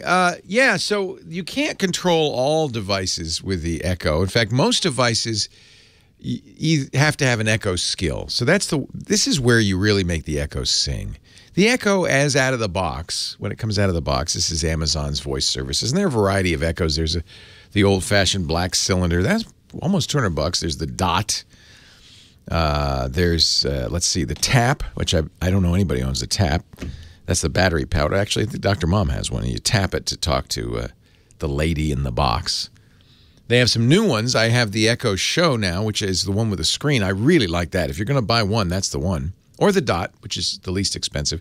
The Dot you have to hook up to speakers so you can, so it sounds good. It has a little tinny speaker, which it's really meant to hook up to real speakers, powered speakers. There's the Echo, what's the shopping one? It's a wand. I have it. I never use it. It's just magnetically attached to my my refrigerator. And the theory is every time you run out of something, you scan it. And it gets added to your grocery list, and I'm sure Amazon's theory is, and then you'll buy it from Amazon. The problem I have is my carrots and celery don't have barcodes on them. Most of what I eat doesn't have barcodes on it, so it's not much use. It'd be kind of cool if you could, okay, so my milk does. If I could scan the milk when I run out of milk, and it would order it and send it to me, but it doesn't do that. You have to buy it. You still have to buy it. There's a new one called the Echo Look that's got a camera in it, and then you take a picture of your outfit. And it judges you. It judges you. So, but all the Echoes use Amazon voice services. They all have different hardware skills, but the key is out of the box, they don't do a lot. They have you can ask them what time it is. You can play music. You can set a timer. You can ask what the weather's like. You can have it read you your news. Actually, it does a lot. You can listen to this show on the Echo. You say, if you want to hear our live stream at any time, you just say Echo. Listen to Twit Live. That's the name of my company, Twit. Yeah, I know. I know what you're thinking. Twit. You say, listen to Twit Live. Sometimes you have to say Twit Live. Like, her pronunciation's not great. But Twit Live, usually on TuneIn, and it'll just start playing. Or you could say, Echo, listen to the Tech Guy. If you want to hear the most recent show, listen to the Tech Guy. And it will on TuneIn. I think you have to say on TuneIn, and it'll play it. So it has a lot of stuff built in, but really it doesn't begin to touch all the things it can do. There are, what was the last count? 50,000? I think something like that, skills. The problem is very hard to find. You have to go into the app, the Alexa app on your phone, and look for skills. So when you buy a device, we've talked about the Logitech Harmony Hub, for instance. This is a remote control for your home theater setup. And you can control that. You can say, Echo, let's watch ESPN, NASCAR's on. And it will tell the Harmony, if you've set it up properly, to turn on the TV, turn on the satellite box, tune it to channel 473, and there's NASCAR on your TV. That's kind of nice, especially if you have a complicated AV setup. That's the Harmony. But the key on getting the Echo to work with it is you have to go into the Alexa app on your smartphone and enable that skill. I think you can also do it on the Amazon website, but you have to enable that skill. So you have to find the skill out of 50,000, search for Logitech, and then enable it. And when you look at the readout on the app, it'll tell you what some of the commands are. Same thing for the Hue lights. It'll turn your lights on or off, or it'll make them different colors, but you have to add that skill. Smart Things Hub, the Wink Hub, there are a bunch of skills for a variety of home devices. The Nest, I use it to look at my doorbell, our sponsor, the Ring Video Doorbell. I look at the doorbell. Like I say, I can actually say to my show, because it's got a screen, Echo, show me who's at the front door, and it will show you. You can even talk to them, which is neat. But it wouldn't do that unless I turned on the Ring Video Doorbell app. I'm sorry, skill in the app. So I'm just, I guess the key is to figure out which smart devices you have. If those smart devices work with Echo, usually they'll say, and then you find the skill in the Alexa app and turn it on. And that's kind of how it's supposed to work. Go back to your race, Keith. Thanks for calling. Leo Laporte, the tech guy. Next on the line from Covina, California, Joe. Hey, Joe. Yeah, hi, Leo. Thanks for taking my call. Thanks for calling. I wanted to get a Chromebook, but I have specific specifications for it, and I wanted your recommendation. It has to be at least 15 inches, It has to be able to do the 360 thing. Has to be at least 32 gigs of solid-state memory and at least 16 gigs of RAM. Wow. You described a kind of high-end Chromebook. Well, if that's what it takes, but I don't know. You know, the old Google Chromebook Pixel, which was very pricey. I mean, you're talking a $1,200 Chromebook there. Had an i5. It had 16. The 16 gigs of RAM is going to be a little hard to do. Most of them have 4, or if you're, getting the high-end, 8. The 2-in-1s I like, and my daughter Abby has the Samsung Chromebook Plus. That's very nice. That's a 2-in-1. Doesn't have all that memory. Does have a touch screen. Runs Android apps. That's one of the things you should look for. The expectation that you have with the 16 gigs of RAM is really coming from more bulky operating systems like Windows and Mac. Chromebooks run fine. Chrome OS, that's their operating system, runs fine in 4 gigs. If you had 8, you'd have plenty. I don't think Samsung offers 8, actually. Take a look at the Asus 302. I think fits all your needs. Leo Laporte, the tech guy. All right, we're going to continue with the Tech Guy Show in just a second, but first I want to tell you about a company I'm sure know about Quicken Loans, right? It's a very well-known company, especially among geeks, because it's a very forward-looking home mortgage company. In fact, the number 2 mortgage company in the country, the biggest non-bank mortgage company, Quicken Loans. Sports fans know the Quicken Loans arena, right? But I have to say, one of the things I love about Quicken Loans is that they understand technology. They're very high-tech. A lot of places you could go for a mortgage, not exactly in the 21st century. I remember when Lisa and I got our loan, we went to the guy's office, and he has a clipboard, but it's like this, but it has basically a phone book on there, which changes every day. All the rates are on there. And it changes every day with this rice paper, very thin paper. And he's licking his finger and paging through the rates. That should have been a sign. We should have walked right out. Unfortunately, Rocket Mortgage wasn't around almost 4 years ago when we got our last home loan. I wish we had, because as it turned out, that was just the beginning. It took us months to get that loan from the big bank that's the #1 lender in the country. They wanted paperwork. We had to fax them stuff. We had to fax them stuff from vacation. It was that bad. Never again. Rocket Mortgage from Quicken Loans is designed for the geeks. It's designed with a couple of things in mind. Of course, complete transparency. You obviously have to trust this process and know you're getting the right loan for you. And so what they do is you could do this on your phone. You could do it from anywhere. You could be at an open house and do this. You simply get on there and you say, I want to apply for a loan. There's some paperwork, yes, but the way they've done is so smart. They've partnered with all the financial institutions. So all you have to do is give your bank permission to give them your bank statements or like that, or your pay stubs.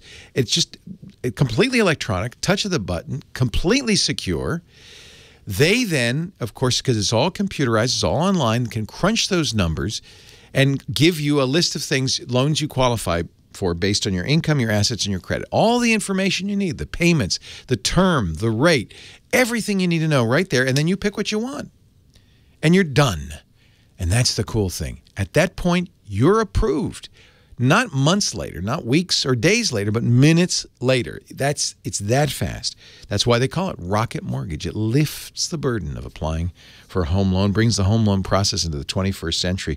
I will never do any other way again. And if you are about to buy a home or refinance your existing home loan, please do me a favor. Go to rocketmortgage.com/techguy. Save yourself the paperwork, the hassle, the time, and know exactly what's going on. Fully transparent so you can understand what you're doing and apply with confidence. Actually, that's their slogan. Apply simply, understand fully, mortgage confidently. Quicken Loans. It's rocketmortgage.com/techguy. rocketmortgage.com/techguy. Equal housing lender licensed in all 50 states. NMLSconsumeraccess.org, number 3030. Rocket Mortgage from Quicken Loans. Thank you so much for your support of the Tech Guy podcast. rocketmortgage.com/techguy. Leo Laporte, the Tech Guy. Here's an interesting Echo story. Wow, this just happened. And so we were talking earlier about Echo skills and what it can do and whether it can turn on appliances. I didn't know this is one of its skills. My daughter was coming over to the studio. She wanted to pick up something. And I guess she didn't remember where it was.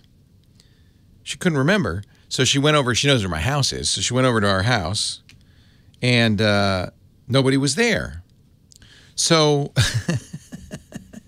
why did you do that? She just blurted out, "Did you know we had an Echo?" She just blurted out, "Echo, where is the Twit studio?"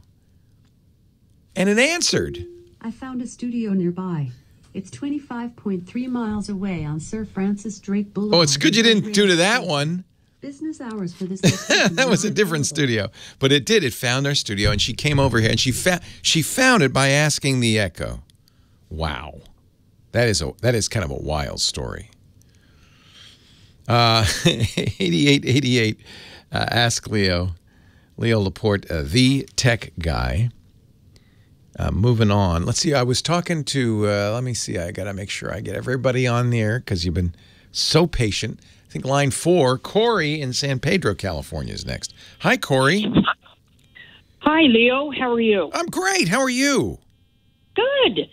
Hey, you know, what's interesting is my wife called you a couple weeks ago, Laura, from San Pedro, asking about, she was asking about the, the whole navigation system and using real-time traffic and all that. Yeah, she had in her car, she had one thing, but she wasn't getting traffic updates from, I guess it was a subscription feature, right? So I told her to use Waze. Did she use Waze? Yes. Well, that's what I'm calling about. Oh, okay. So the question now is being able to get Waze onto CarPlay, onto the screen on CarPlay. Because she did it on her phone. Yeah. But, so you have Android, right? Or no? No. Apple. Laura has an Apple. Okay. Yes, so correct. They just announced, of all things, tell me the car again. What was the car? It's a Hyundai Sonata. Okay. So you have Android Auto and CarPlay. So Google just announced with Android Auto that Waze was now out of beta and available on Android Auto, but I don't know what the status is on CarPlay, on the Apple solution. Because that would be ideal, wouldn't it? Is instead of having Apple Maps or on the screen on your CarPlay screen, you'd have the Waze icon, and you can now do it. It was right after Laura called that they announced that. I thought, oh, they were listening, but unfortunately, it was, I guess, for Android only. But let me check real quickly if they've got the Waze in beta yet for CarPlay, because that's what I think they do. And if they do, then it would be a question. Yeah. Okay. So it's tricky, but there is a way to do it. Okay. I'm looking at CarPlayLife.com. Enter the settings app. Lots of buttons, lots of switches, lots of pushes, and then connect your phone to the CarPlay. Open the Waze app on your phone. Oh, it doesn't display on the CarPlay. However, let's see. When you can now navigate, Waze runs in the background. At least it'll go through the sound, but you won't see the picture. See, I think that this is coming soon. Yeah. Well, wait a minute. Oh, crumbum. I'm just looking at it. It says Waze has launched for Android Auto. Google has no plans to put it on CarPlay. Darn you, Google. That's just anti-competitive. That's because it's Apple. That's a little game that Google and Apple play with each other, and guess who gets hurt by that? Not Google or Apple, us. Darn it. Right. So this is a recent article that says there's no intention, Google has no intention, as of July 26th, of plans to bring its app to CarPlay. That's probably because Apple doesn't seem to have any plans to allow third-party maps to be blessed up as the default navigation apps. So that's Apple then. It's not on Google. I bet you Apple's just saying, no, what's wrong with Apple Maps? Don't you like Apple Maps? Oh, well. Have you tried it? I have Google Maps. Well, I don't think she's tried Apple Maps. Apple Maps is what shows up on the CarPlay. Okay, right, okay. Yeah. So, and the problem is Apple Maps has some traffic information, but not as much as Google Maps, and not nearly as much as Waze, and that's what you really want. So, Laura, you can use Waze audio in your Bluetooth. I think you know that already. But, yes. Yeah. But, yeah, she wants to see it on the screen. I don't blame her. That'd be so much nicer. I want to see the cops. Yeah. She wants to see the cops? I heard her say that. See the cops. I heard her say that. I heard that. Oh, my goodness. Yeah, she's worried about the speed traps, huh? That's by the way, that's a very controversial feature on Waze that some police associations, there was one I think in Pennsylvania that said this endangers officers because now people can find an officer when they're hiding. But I don't think it endangers officers. I think it's, but in some states radar detectors are illegal. I wouldn't be surprised if at some point they say, "You can't reveal our secret hiding places." Yeah. Yeah. But until then.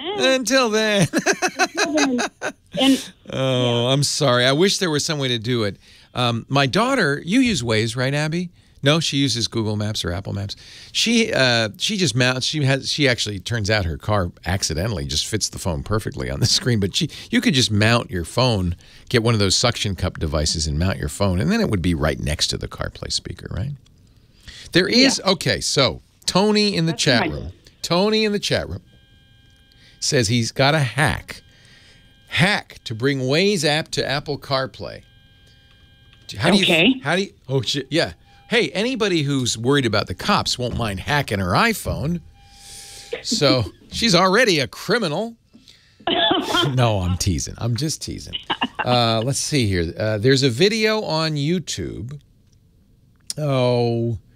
Let's see, Siri. So I guess somebody's written an application that will do this. So if you search Google for Waze Apple CarPlay, he's got a video that shows his Waze running in his CarPlay display in a Jeep Wrangler. So I don't know how tricky this hack is. It sounds like you're going to download an app of some kind, obviously bypassing Apple's. Apple doesn't want you to do it. Let me see if you have to jailbreak. Oh, if you had to jailbreak, I wouldn't recommend. Jailbreak, right? Yeah, I don't think you have to jailbreak. Nick Franco's. Oh yeah, you have to jailbreak. Wait, a lot of the ways up. No, don't jailbreak. That's a bad idea. You don't want to jailbreak. Yeah, because we actually tried to jailbreak. Don't ever. Yeah. Download that. That was a nightmare. Oh, so you've seen this already? Yeah. Don't do that. Yes. Yeah. Yeah.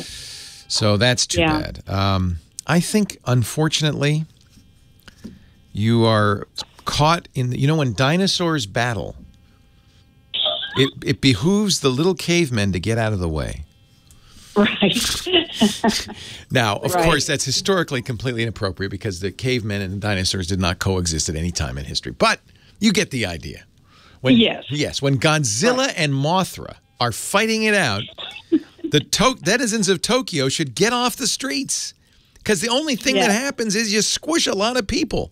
And that's what's happening with Google and Apple and oh, you don't want to use Google on our CarPlay.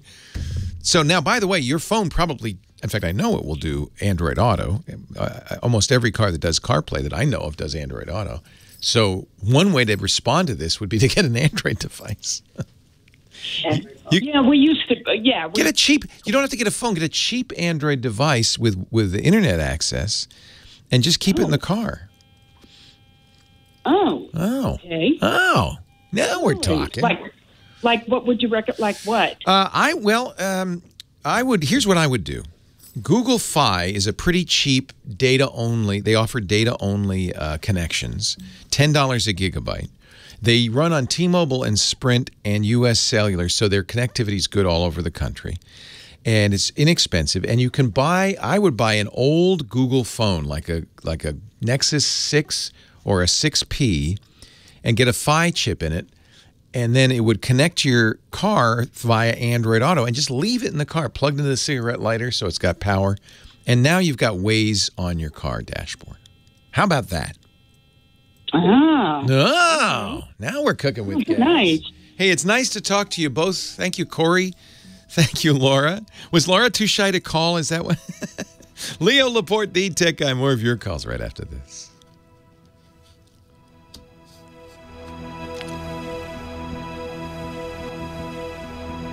You might be able to get... There are other ways to do that, too. You can get a really cheap Android phone on Amazon, like the BLU phones or that. And then the issue is going to be getting a SIM card for it. You should check with your carrier. They may have data-only SIM cards you could get. Or you could use your phone as a hotspot. But just get a cheap Android device that you can connect with the Android Auto. And the key is you're going to need data to use Waze on it. Yeah. Right. So you could hotspot it to your phone. Yeah, I was going to say, what about hotspotting? We have... Yeah, hotspot it to your phone. Just turn on the hotspotting on your phone. You get in the car.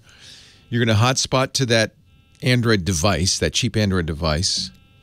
Right. And then now make sure the Android device supports CarPlay. Right. Somebody's telling me that Google's selling the 5X on Amazon for $278. That would be a good choice. I'm pretty sure that. Make sure it does CarPlay, but that's the key. If it does CarPlay, then you can launch Waze on it.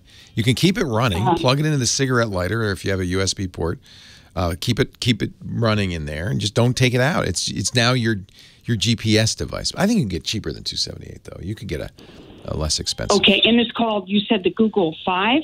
Well, the 5X is one, but that's $278 is a little pricey. I think I would look for something around $100. I think you could probably buy a used Nexus 6. That's a big 6-inch screen. Actually, it's bigger. It's as big as your CarPlay, your Android Auto screen. But I'm pretty sure. First of all, so here's the checklist. Does the car do Android Auto? Probably it does. If it does CarPlay, it probably does. If it does Android Auto, then you need an Android device that supports Android Auto. Okay, gotcha. Right. Moto E, $129. That's brand new too. Moto E. Yeah, the Moto E, 4th generation. That's probably as cheap as you're going to get. It'd be like you're buying a GPS device, kind of. Yeah, I see. And you can keep it in the car all the time. Okay, all right. You could even, like, if you have a glove compartment USB charger, you can just leave it in the glove compartment. Yeah, indeed. Yeah, you do, don't you? Yeah. Well, on the side, she does. And do what G. Scott did. Download my voice for your Waze. Yeah, how do you do that? We probably have a link somewhere. I tweeted it a couple of weeks ago. Okay. I didn't do it. I should do a better one. I just did it in my normal voice. I should do something sillier, but I just did a normal one. Maybe I'll do some more. Okay. Hey, nice to talk to you both. Nice. Okay. Thanks, Leo. See ya. Bye. Directions you love from people you trust. Let's go. We're all set. Let's go. Start driving. In 0.1 miles. In a quarter of a mile. In half a mile. In 1 mile. In 200 meters. They have to do the metric ones, too. Keep left. Yeah. Keep right. Turn left. No. Turn right. There's only about, 30 things. Exit left. Exit right. Continue straight. Make a U-turn. Okay. At the roundabout. Then you have to do all the exits of the roundabout. The fun part is realizing that you can get anywhere with like a half an hour worth of directions that you just combine in different ways. Take the 4th exit. Take the 5th exit. Take the 6th exit. Okay, stop. Take the 7th exit. Remember, this is the one. Police reported ahead. You said it more serious. Accident reported ahead. Yeah, those are serious. Accident reported Hazard reported ahead. Heavy traffic reported ahead. That's a little nicer. Yeah, that's a Red cheery. light camera reported ahead. Heavy traffic. Uh-oh. Speed trap reported ahead. And this is my favorite. And then... Oh, this is a good one. Oh, screw it. Let's try this again. That's the rerouting one. No way. Because Did you make that up? You've arrived. Yeah, they give you a script. Yeah, they give you a script, but you could do different things. That's clever. I like it. It's hilarious. You've arrived. You're a terrible driver. Pull over and turn off your car. You're tuned to Premier Channel 7. Leo Laporte. Abby? Speed trap ahead. I could record some custom ones for you. Abby, turn right. Watch out for the bicyclist. Watch out! Why should do that? Watch out! Watch out! Watch out! Ah! Most emotive GPS you've ever had. By far. I had for a while. I've had a bunch of different celebrity voices on my TomTom. I had who was it? It was that Dennis Hopper. Dude, why would anyone want to go here?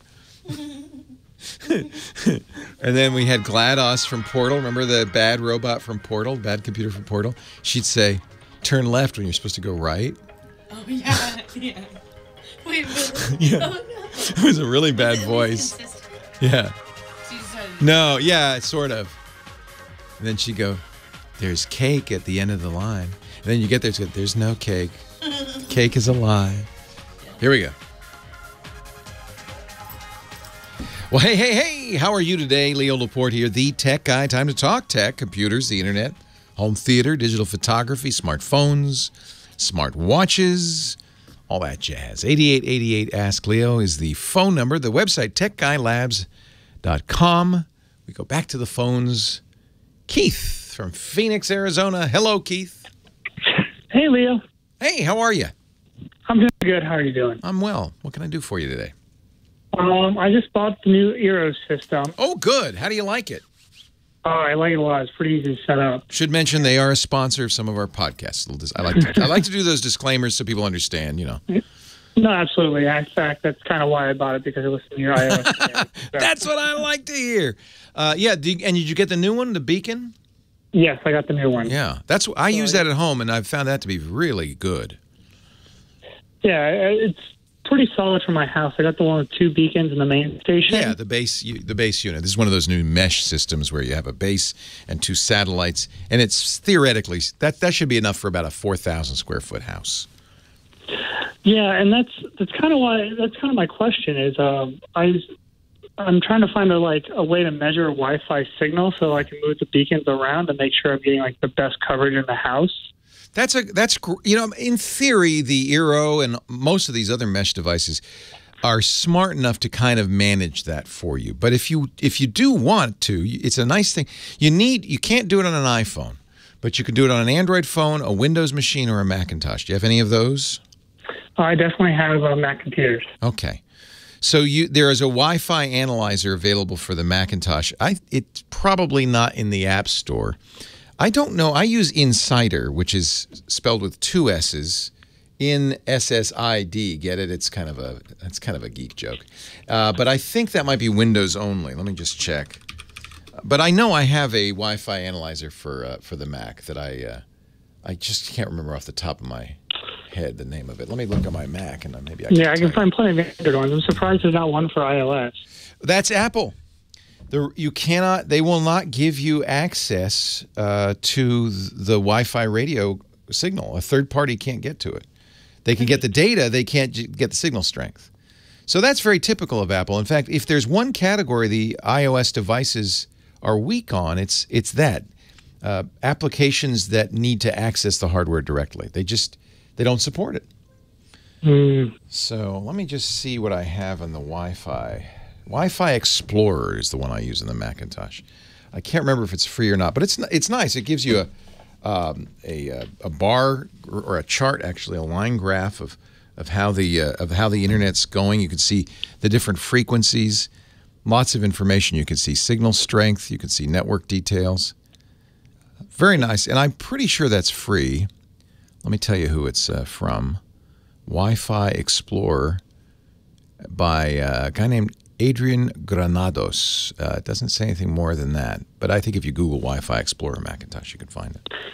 That's perfect. I do have one other iOS question if you got a quick sec. Yeah. By the way, on these Wi-Fi devices, the other good use for them is to understand how badly congested your network is. A lot of times the reason there's bad Wi-Fi is not the layout of the house or the composition of the walls, but the neighbors. You probably know if you can see your neighbor's Wi-Fi, you'll see it on your Wi-Fi picker, but you may not know how strong it is. And these devices let you determine where it's coming from, how strong it is, and you can maybe choose a better channel. In theory, the Eero does it by itself very effectively. It'll not only choose different channels within the 2.4 or the 5 or the other 5. It has 5 gigahertz ranges, but it'll even choose the right radio, the 2 or the 5, and which of the 3 devices to use, depending on the situation. So it's pretty good about routing around that. What's your other question? I definitely want to restore my iPhone, like back to factory settings, but I don't want to lose my health data. Well, there are layers in the iPhone of resetting. You know, you actually have. It's kind of hard to erase it entirely. So why do you? I guess the question is, why do you want to erase it?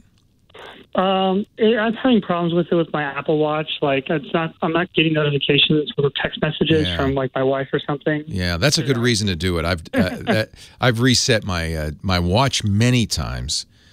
You know, I have to say though, in the latest generations of the Apple Watch, they must have figured out what was wrong, because I don't have nearly the pairing issues that I did with the Series 1 Apple Watch. So they've apparently fixed that. Yeah, if you go into the settings. And I'm trying to remember where it is. There are a number of levels of erase. And start with the lowest level and see if it fixes it. You can, in other words, you can reset network settings. I would start with that. And then if that doesn't do it, then you can do more. And only the last one will erase your health data. When you say health data, what do you mean? You mean the emergency contact information, or? No, all the steps and stuff, all the data. Oh, yeah. The Apple Watch and stuff like. That's probably stored on the cloud, I would think, but maybe. Yeah, it's just one of those things. Is like it brings everything, and so if you ever go to Apple, their step 1 is put it back to factory settings. I don't want to lose my year. Yeah, well, try network settings reset first. Okay. That might be all it needs. I think you can reset both Bluetooth and Wi-Fi on those phones. I think that might be all you need. All right. Thanks for the call. I appreciate it. Yeah, these mesh network routers are all the rage now. In fact, if I were going out buying a router, if you live in a 1-bedroom apartment, you probably don't need anything fancy. But if you live in a 2 or 3 bedroom home, if you have more than 1,500 square feet, let's make it that. That's probably the dividing line. Or if you have a neighborhood with lots of Wi-Fi signals, neighbors nearby, apartment dwellers really have to deal with that, right? Because they're just on the other side of the wall. Then some of these mesh networks are a good solution. But each has its strengths and weaknesses. So it's hard to make a blanket recommendation. I've been very happy with the Eero. For most people, that's a pretty good choice. Not cheap. Not cheap at all. My friend Dave Hamilton's been trying all the different devices. He says there's a new one from TP-Link, does mesh Wi-Fi. We like TP-Link. It's a Chinese company that makes fairly inexpensive devices, networking devices of all kinds. And they have a new one called the Deco, D-E-C-O, that has built-in security, network protection, filtering, that kind of thing. The Eero has that now as well. He says he really likes the Deco, so that would be one to take a look at. And then I've been using also a kind of a different take on this mesh stuff called the Plume, P-L-U-M-E. The Deco, by the way, is the least expensive of these. I think you can get started for just over $200 for 3 units, which is about $100 less than everybody else. The Plume, $250 for a 3-unit setup. The Plume is a kind of an interesting model. You want one of these little Plume devices, and they plug into the wall. Only one of them has to be connected to the router. The rest of them can just be spread around the house. And you kind of want to put one in every room. And maybe one in each if you have longer halls, one in each of the halls. When you buy them in bulk, they're as little as $49 each. So they're a little less expensive. But you end up buying more of them because you want to have one everywhere. But they have an advantage that way because it's almost like a small pool of light. You know, if you had a table lamp in a room, it's nice. It just lights up that room. It's a pool of light. Think of the Plume as a pool of Wi-Fi. Just a little pool of Wi-Fi. And by having it just local to each room, they don't interfere with other Wi-Fi, and others' Wi-Fi don't interfere with you as much. In some, particularly in congested areas where there's lots of Wi-Fi signals, the Plume might also be a good one. But everybody has, everyone's got its own little strength.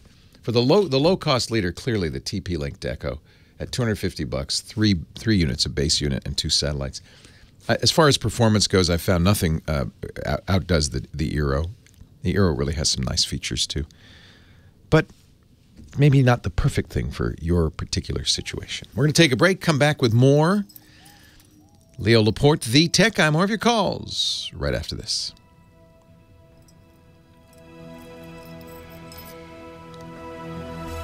Not a fan, oddly enough, of the Ubiquiti Amplify. Those, Ubiquiti really in the enterprise created this category and probably leads. But the Amplify, and I have an Amplify HD. No, wait a minute. There's 2 Amplifies. There's the HD and the H. I have the one with more radios. Which one is that? They used to have like an HS and an HD. Oh, they have LR. So don't get the long range. Yeah, get the HD. If you get it, $320. It's not my favorite. Not great results with that one. It's pretty. I really like the idea of it. But I have it in a box because we don't use it. My daughter has the Google Wi-Fi, and it's working well for you, right? But you're in an apartment. You don't need a lot of, and so she has a couple of units, and that does pretty well for her. Not my favorite, but good, but in a small area, any one of these would probably be fine. So are you getting phone connection? Oh, nice! They totally cleaned it up. Yeah, where do you want it out here? Can't we just have it in the hall? Yeah. Yeah, okay. Yeah. Okay. Yeah. Oh, that's beautiful. Here, let me show everybody. You want it in here? No, I think in the hall, right on the left of my door. Well, hold on. I was given this when I left radio to work in a startup. Before you were born, Abby. I quit radio. My 30th birthday, I said, "What am I doing with my life? This is a child's job." So I went to work for a company called Paracomp. It was a startup. I was the marketing director. And after 6 months, I left. But as I was leaving, the guy who started it gave me this poster. It was an original Next poster signed by Paul Rand, and they saved it. It was getting beat up and stained, but it looks great. Thank you. Good. They did a good job. Totally awesome. So glad to have Very that. cool. You know, it's perfect because this is the 27th anniversary of the public release of the World Wide Web, which was designed on a Next Cube. Yeah. So there. By the way, that company Paracomp later merged with Macromind to become the creators of Flash, Macromedia. Anyway, I left a little early. What the hell?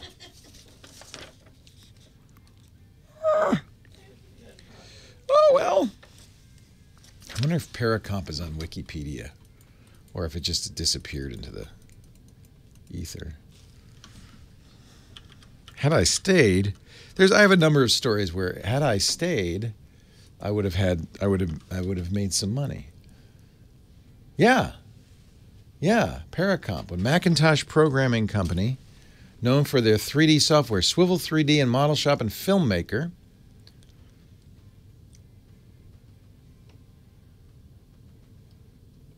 Acquired by Macromind in '91. Then they became Macromedia. Good job with the marketing, Dad. I was in charge of marketing. Yep. Mm-hmm. Yep. That was let's see, I was 30 in 1986. So I left radio in '86 to go into a software startup. That was a little early. 3 months later, I went back into radio. I was like, okay, this isn't working out so good.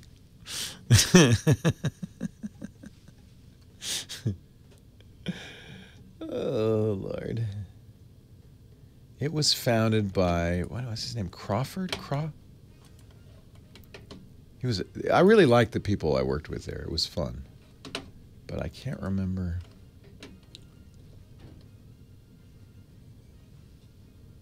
What was his name? I was like the third employee. I was also the third employee of CNET, but that's another story for another day. Leo Laporte, the Tech Guy. This is no dress rehearsal. This is the real thing. The Tech Guy Radio Show. We don't rehearse. No, we just put it right on the air. 8888 Ask Leo. That's the phone number. 888-827-5536. If you got a question, a comment, a suggestion. Let's go back to the phones. Mark in Vienna, Virginia. Home of AOL. You've got mail.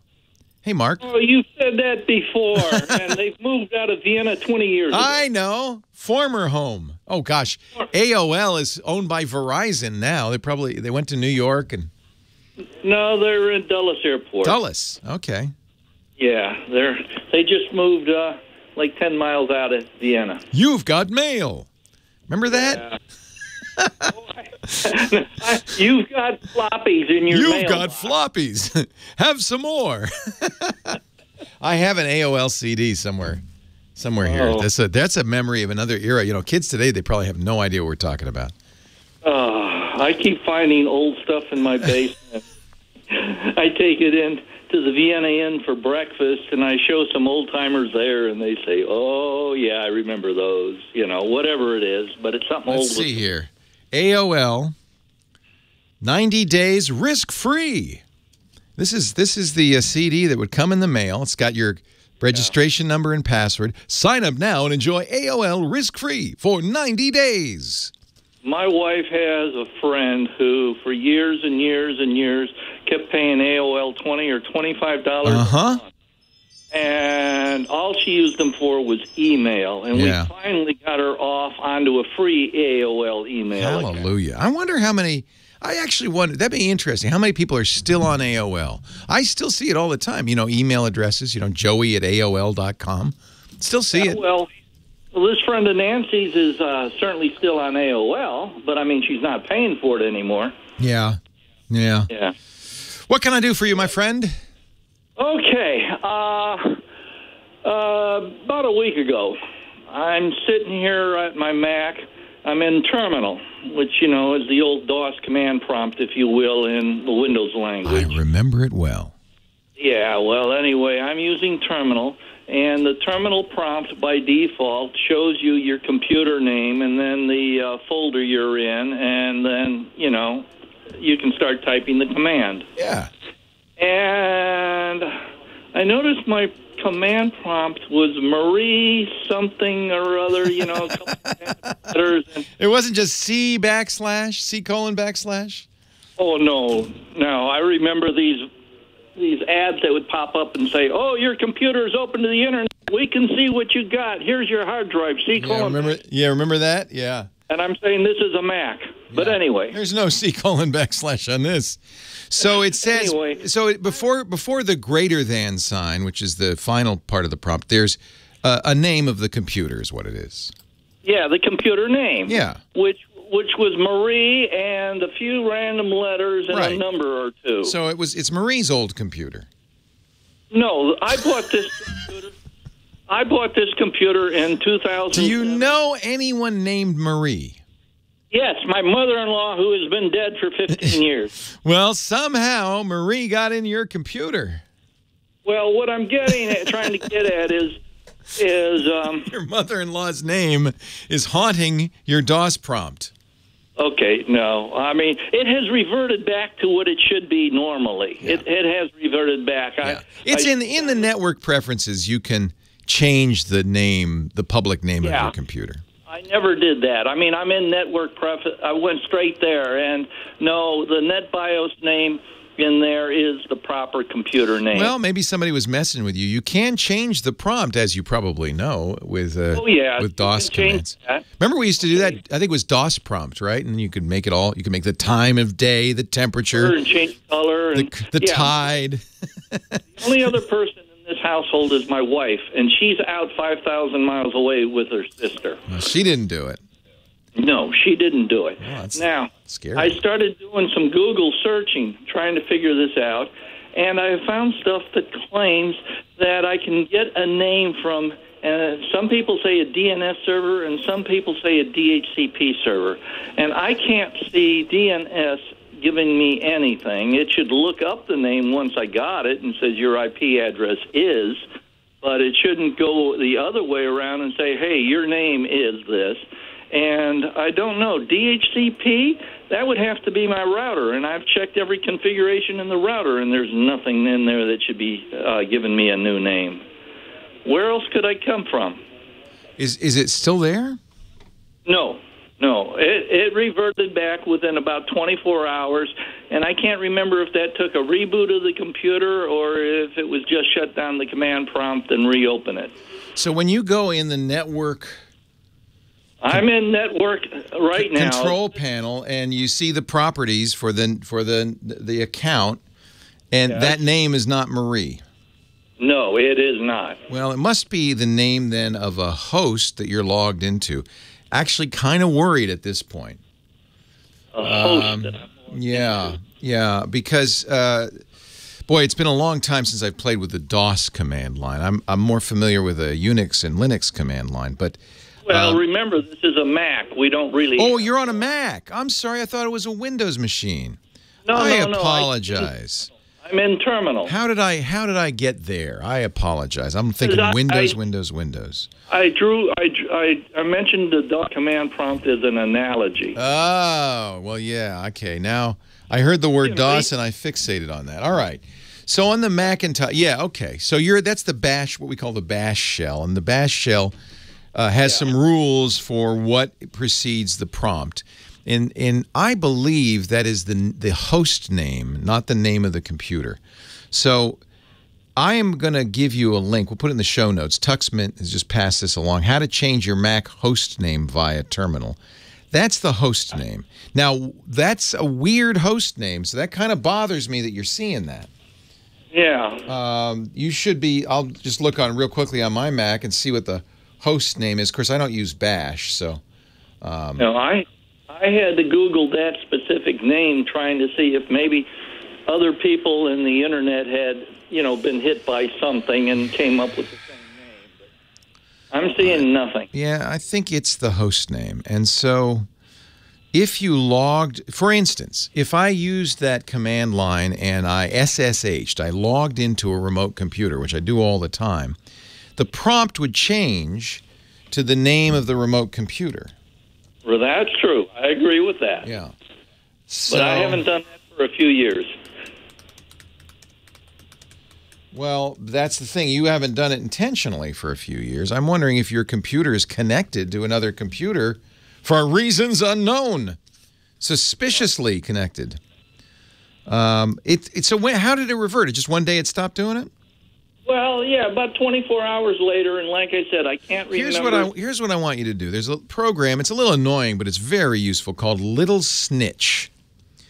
It monitors outbound network connections on a Macintosh. It's so annoying, most people don't run it all the time, but it's very useful for keeping an eye on software that is, without your knowledge, making a connection to the outside world. I would run it for a day or two and see. Leo Laporte, the tech guy.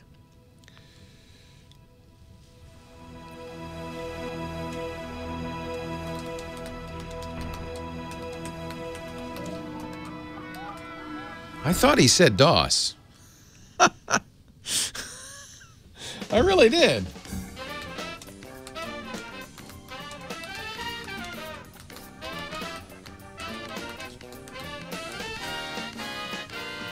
Yeah, so now it says I've logged into a remote computer on my bash shell, and now it says my login name, Leo, and then the host name of the computer, and then it's the command prompt.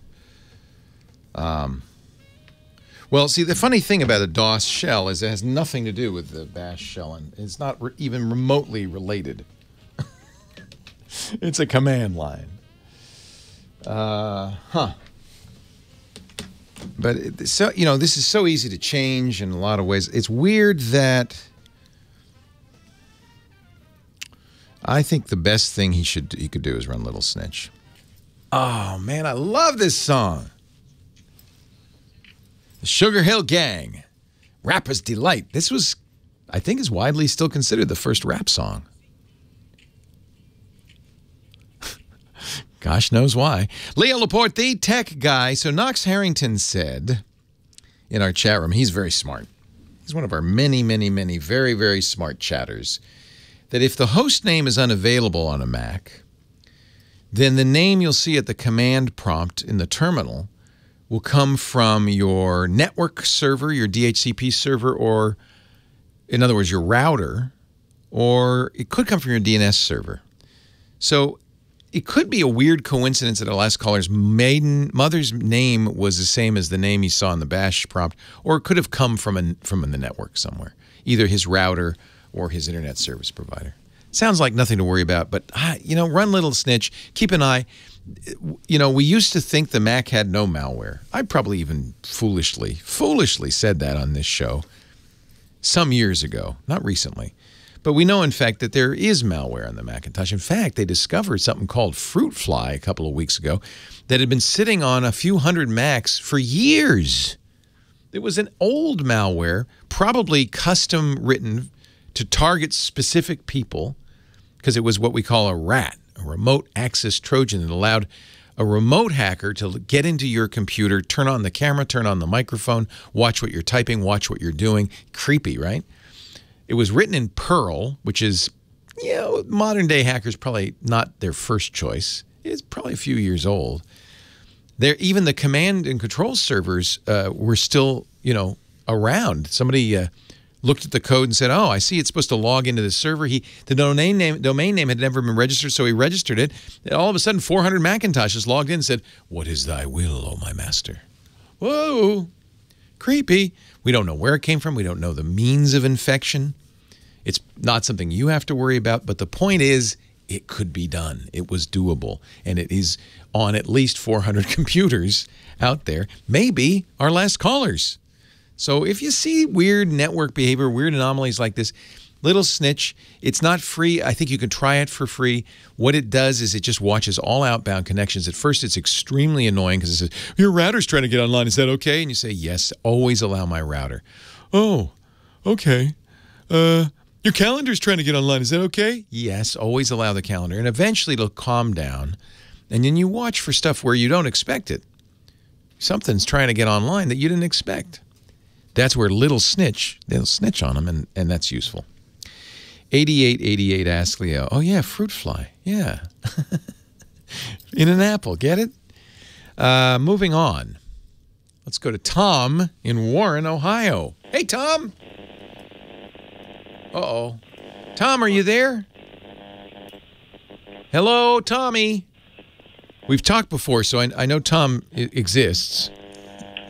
Oh, wait a minute. It's not Tom. Sorry, Tom. Something went weird with the phone, and it looks like I've got both Tom and G. Scott. Hi, G. Scott. Okay. About me, am I on? Yeah, you're on. Who are you? This is Kevin in Malibu, Leo. Of all of the lines in all the world, you came into mind. Hi, Kevin. I'll take it, brother. What can I do for you? I'm sorry. I'm confused. What can I do for you, Kevin? Leo, your brilliance is needed. Uh-oh. Well, let me go see if I can find it. I think I left it with my AOL disk. It's over here somewhere. Hey, can I put in this technical stuff in the show notes, and the IRC chat, and you can actually look at that stuff? Sure. I see the IRC chat, irc.twit.tv. Okay. It doesn't help all the people listening, but... It's listed under Malibu, and here's the question. Yeah. Is this exchange okay for a dead AC adapter of our laptop Toshiba satellite? So you have a Toshiba laptop, and the adapter went bad. Correct. And instead of getting it from Toshiba, which is generally the right thing to do, this is fortunately something that's going by the wayside. It's the same with phones. In the early days, every phone had a proprietary adapter. You had to get the right adapter for your Nokia 3310 or whatever it was. Over time, we moved, and primarily thanks to the EU here on this one, because they made laws that said you can't do that. You have to have an adapter that's universal. So first it was micro USB. Increasingly, we're seeing Type-C adapters offered on all phones. Same thing with laptops. They're now moving to Type-C adapters too. I just got my new Lenovo Macintoshes. You charge them with a standard Type-C adapter. That's great. You don't have to get some proprietary adapter. But those Toshibas have a special little plug. Now, you don't have to get it from Toshiba. You're not required to. Thank you. But always be careful when you're talking power about getting stuff from no-name entities on eBay, Well, this was actually, I had a IBM adapter sitting around. Oh, did it work? It is working, but if you look at the text that I showed you there, it's different sizes. I'll just say. Yeah, so here's what you're looking at on somewhere written in fine, hard to read print. It will say the polarity of the adapter. You know, it'll have a little ring and a dot in it, and it'll have a plus and a minus. It'll say what the amperage and the voltage is. It'll tell you exactly the specifics of that adapter. That's the one you should use with it. Right. On the other hand, if you have an adapter lying around and it charges it. Well, here's the deal. The original one was 19 volts. This IBM one is 16 volts. So it'll charge it slower. Okay, but it'll work and it's not going to hurt anything. The battery won't. Yeah, I'd be careful about overcharging it, but I think undercharging it as you're doing is probably okay. It looks like the battery's not really charging, but staying static. It's not running either. Yeah, that's probably right. It's not enough volt. It's not enough wattage to increase the battery. It just keeps it going. Okay, but at least I can turn this on, download everything until I get it. Yeah, if you're for short-term use, that's fine. Leo, you are fantastic. I hope you have a great day there Thanks. at Illuma. I got to tell you that your revolving crowd there, Roberto Baldwin, is always entertaining. Thank you. Isn't Roberto great? Yeah. He writes for Engadget now, but you know why he's fun is because he used to work for TMZ, the gossip channel. So he's a tech journalist now, but he adds a little pizzazz to everything he writes. He's not sticking that same... no, he's fun. He's in a different geek world. Oh, I'm glad you like him. I appreciate it. Thanks for the kind words. He's talking about our podcast. So, you know, I do the radio show, but that's not enough to keep a guy busy. So instead of enjoying 5 days off a week like any sane person would, I filled the rest of the days doing podcasts. And actually, it's been a nice little business. I do about 10 shows, 2 shows a day, 5 days a week. You'll find them on our podcast network, twit.tv. TWIT stands for This Week in Tech. I know what you're thinking, but no, it stands for This Week in Tech, twit.tv. And the show he's talking about is called This Week in Tech. It's a weekly, couple-hour roundtable about the tech news. And we have a rotating group of people who come on the show, like Roberto from Engadget, who are just great. So I will be very grateful if you'd listen. Actually, this week we're going to talk to you. In fact, you should stick around, Abby. We're going to talk to your favorite novelist, Rob Reed. His first book was Year Zero, a great story about aliens and their love for American music. They were listening, I guess, on their alien radios, but they listened so much they racked up quite a bill for royalties. And it's a very funny sci-fi story. His newest came out this week. It's a really great send-up of Silicon Valley called After On, and artificial intelligence and a sentient being that turns out, I don't want to spoil it for you, she's not malicious. She's just kind of bratty. Anyway, Rob Reed, R-E-I-D, will be one of our roundtable guests on Twit this afternoon. But in any event, I mentioned that because his book is so great. Highly recommend After On. 8888 Ask Leo. I think we have one more segment. Let's keep going before we wrap this thing up. Leo Laporte, the tech guy. And, while I'm here, a little tip of the hat to somebody's saying they love the music that in between on the show. That's this guy right here, Michael Cozio, my musical director. He leads our orchestra, the Tech Guy Orchestra. Thank you, Michael. Leo Laporte, the Tech Guy.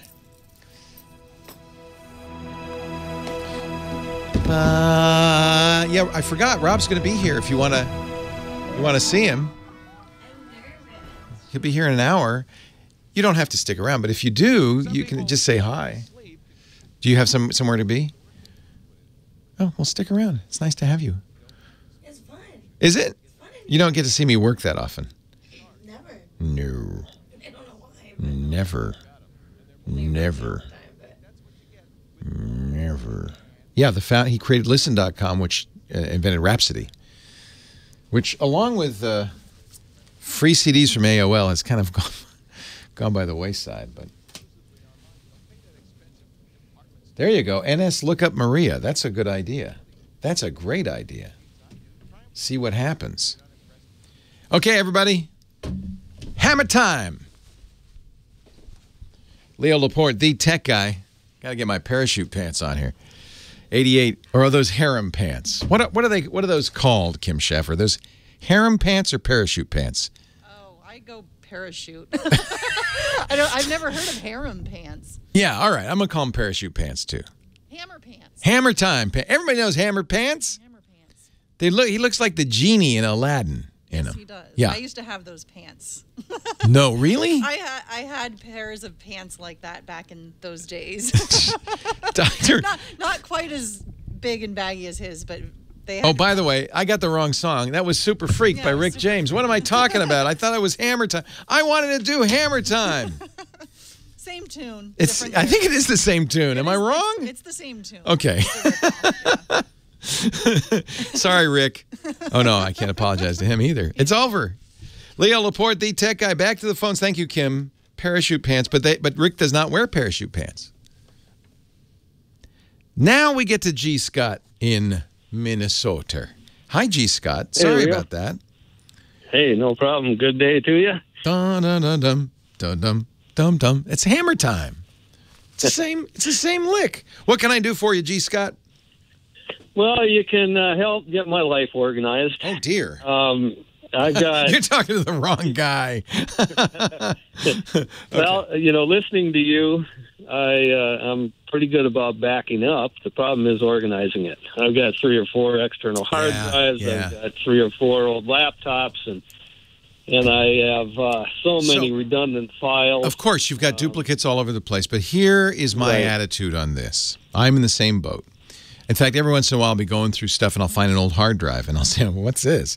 And I'll look and it's got all my old files from 1989 on it or whatever. I used to worry about that. I don't. I gave up. Don't worry about it. It's great. You have many copies. That increases the likelihood that if you lose something, you can find it again.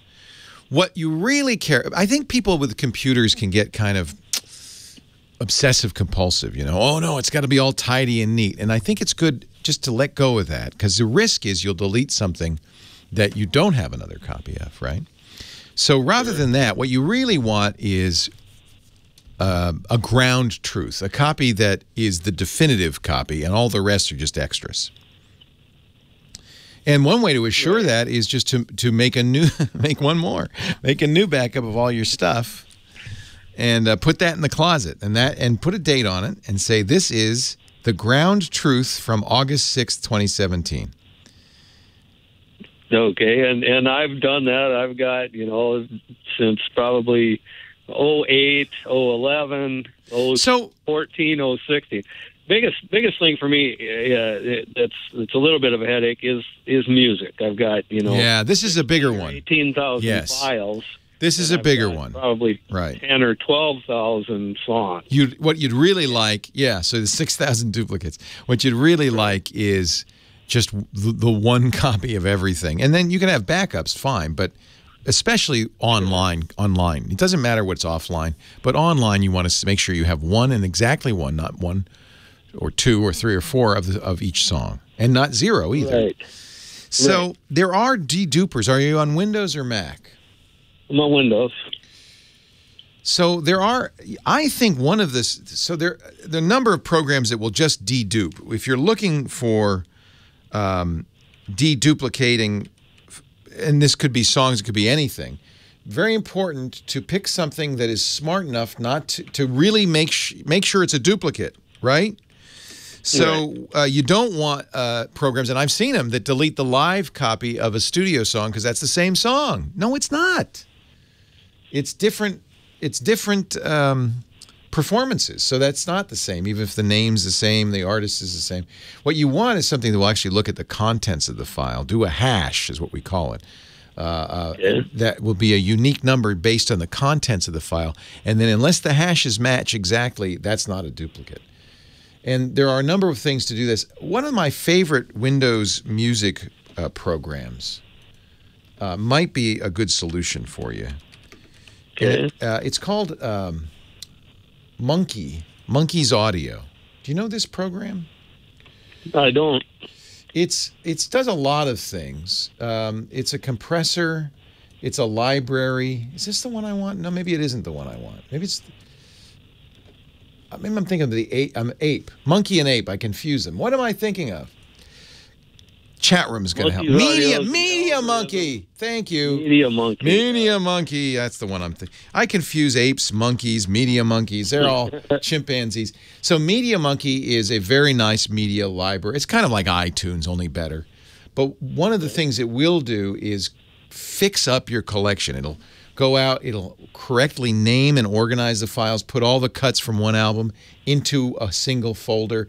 It will find duplicate tracks and missing tags. In other words, it's really, besides being really a fabulous library management tool, it is a cleanup tool par excellence. And I'm glad the chat room remembered the name. Thank you, Gollum.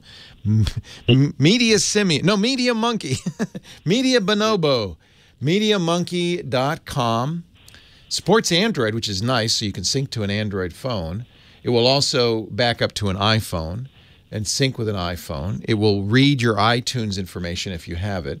It does encoding. It pretty much does everything you want. There's a free version, and if you're willing to pay $25, there's a version that does even more.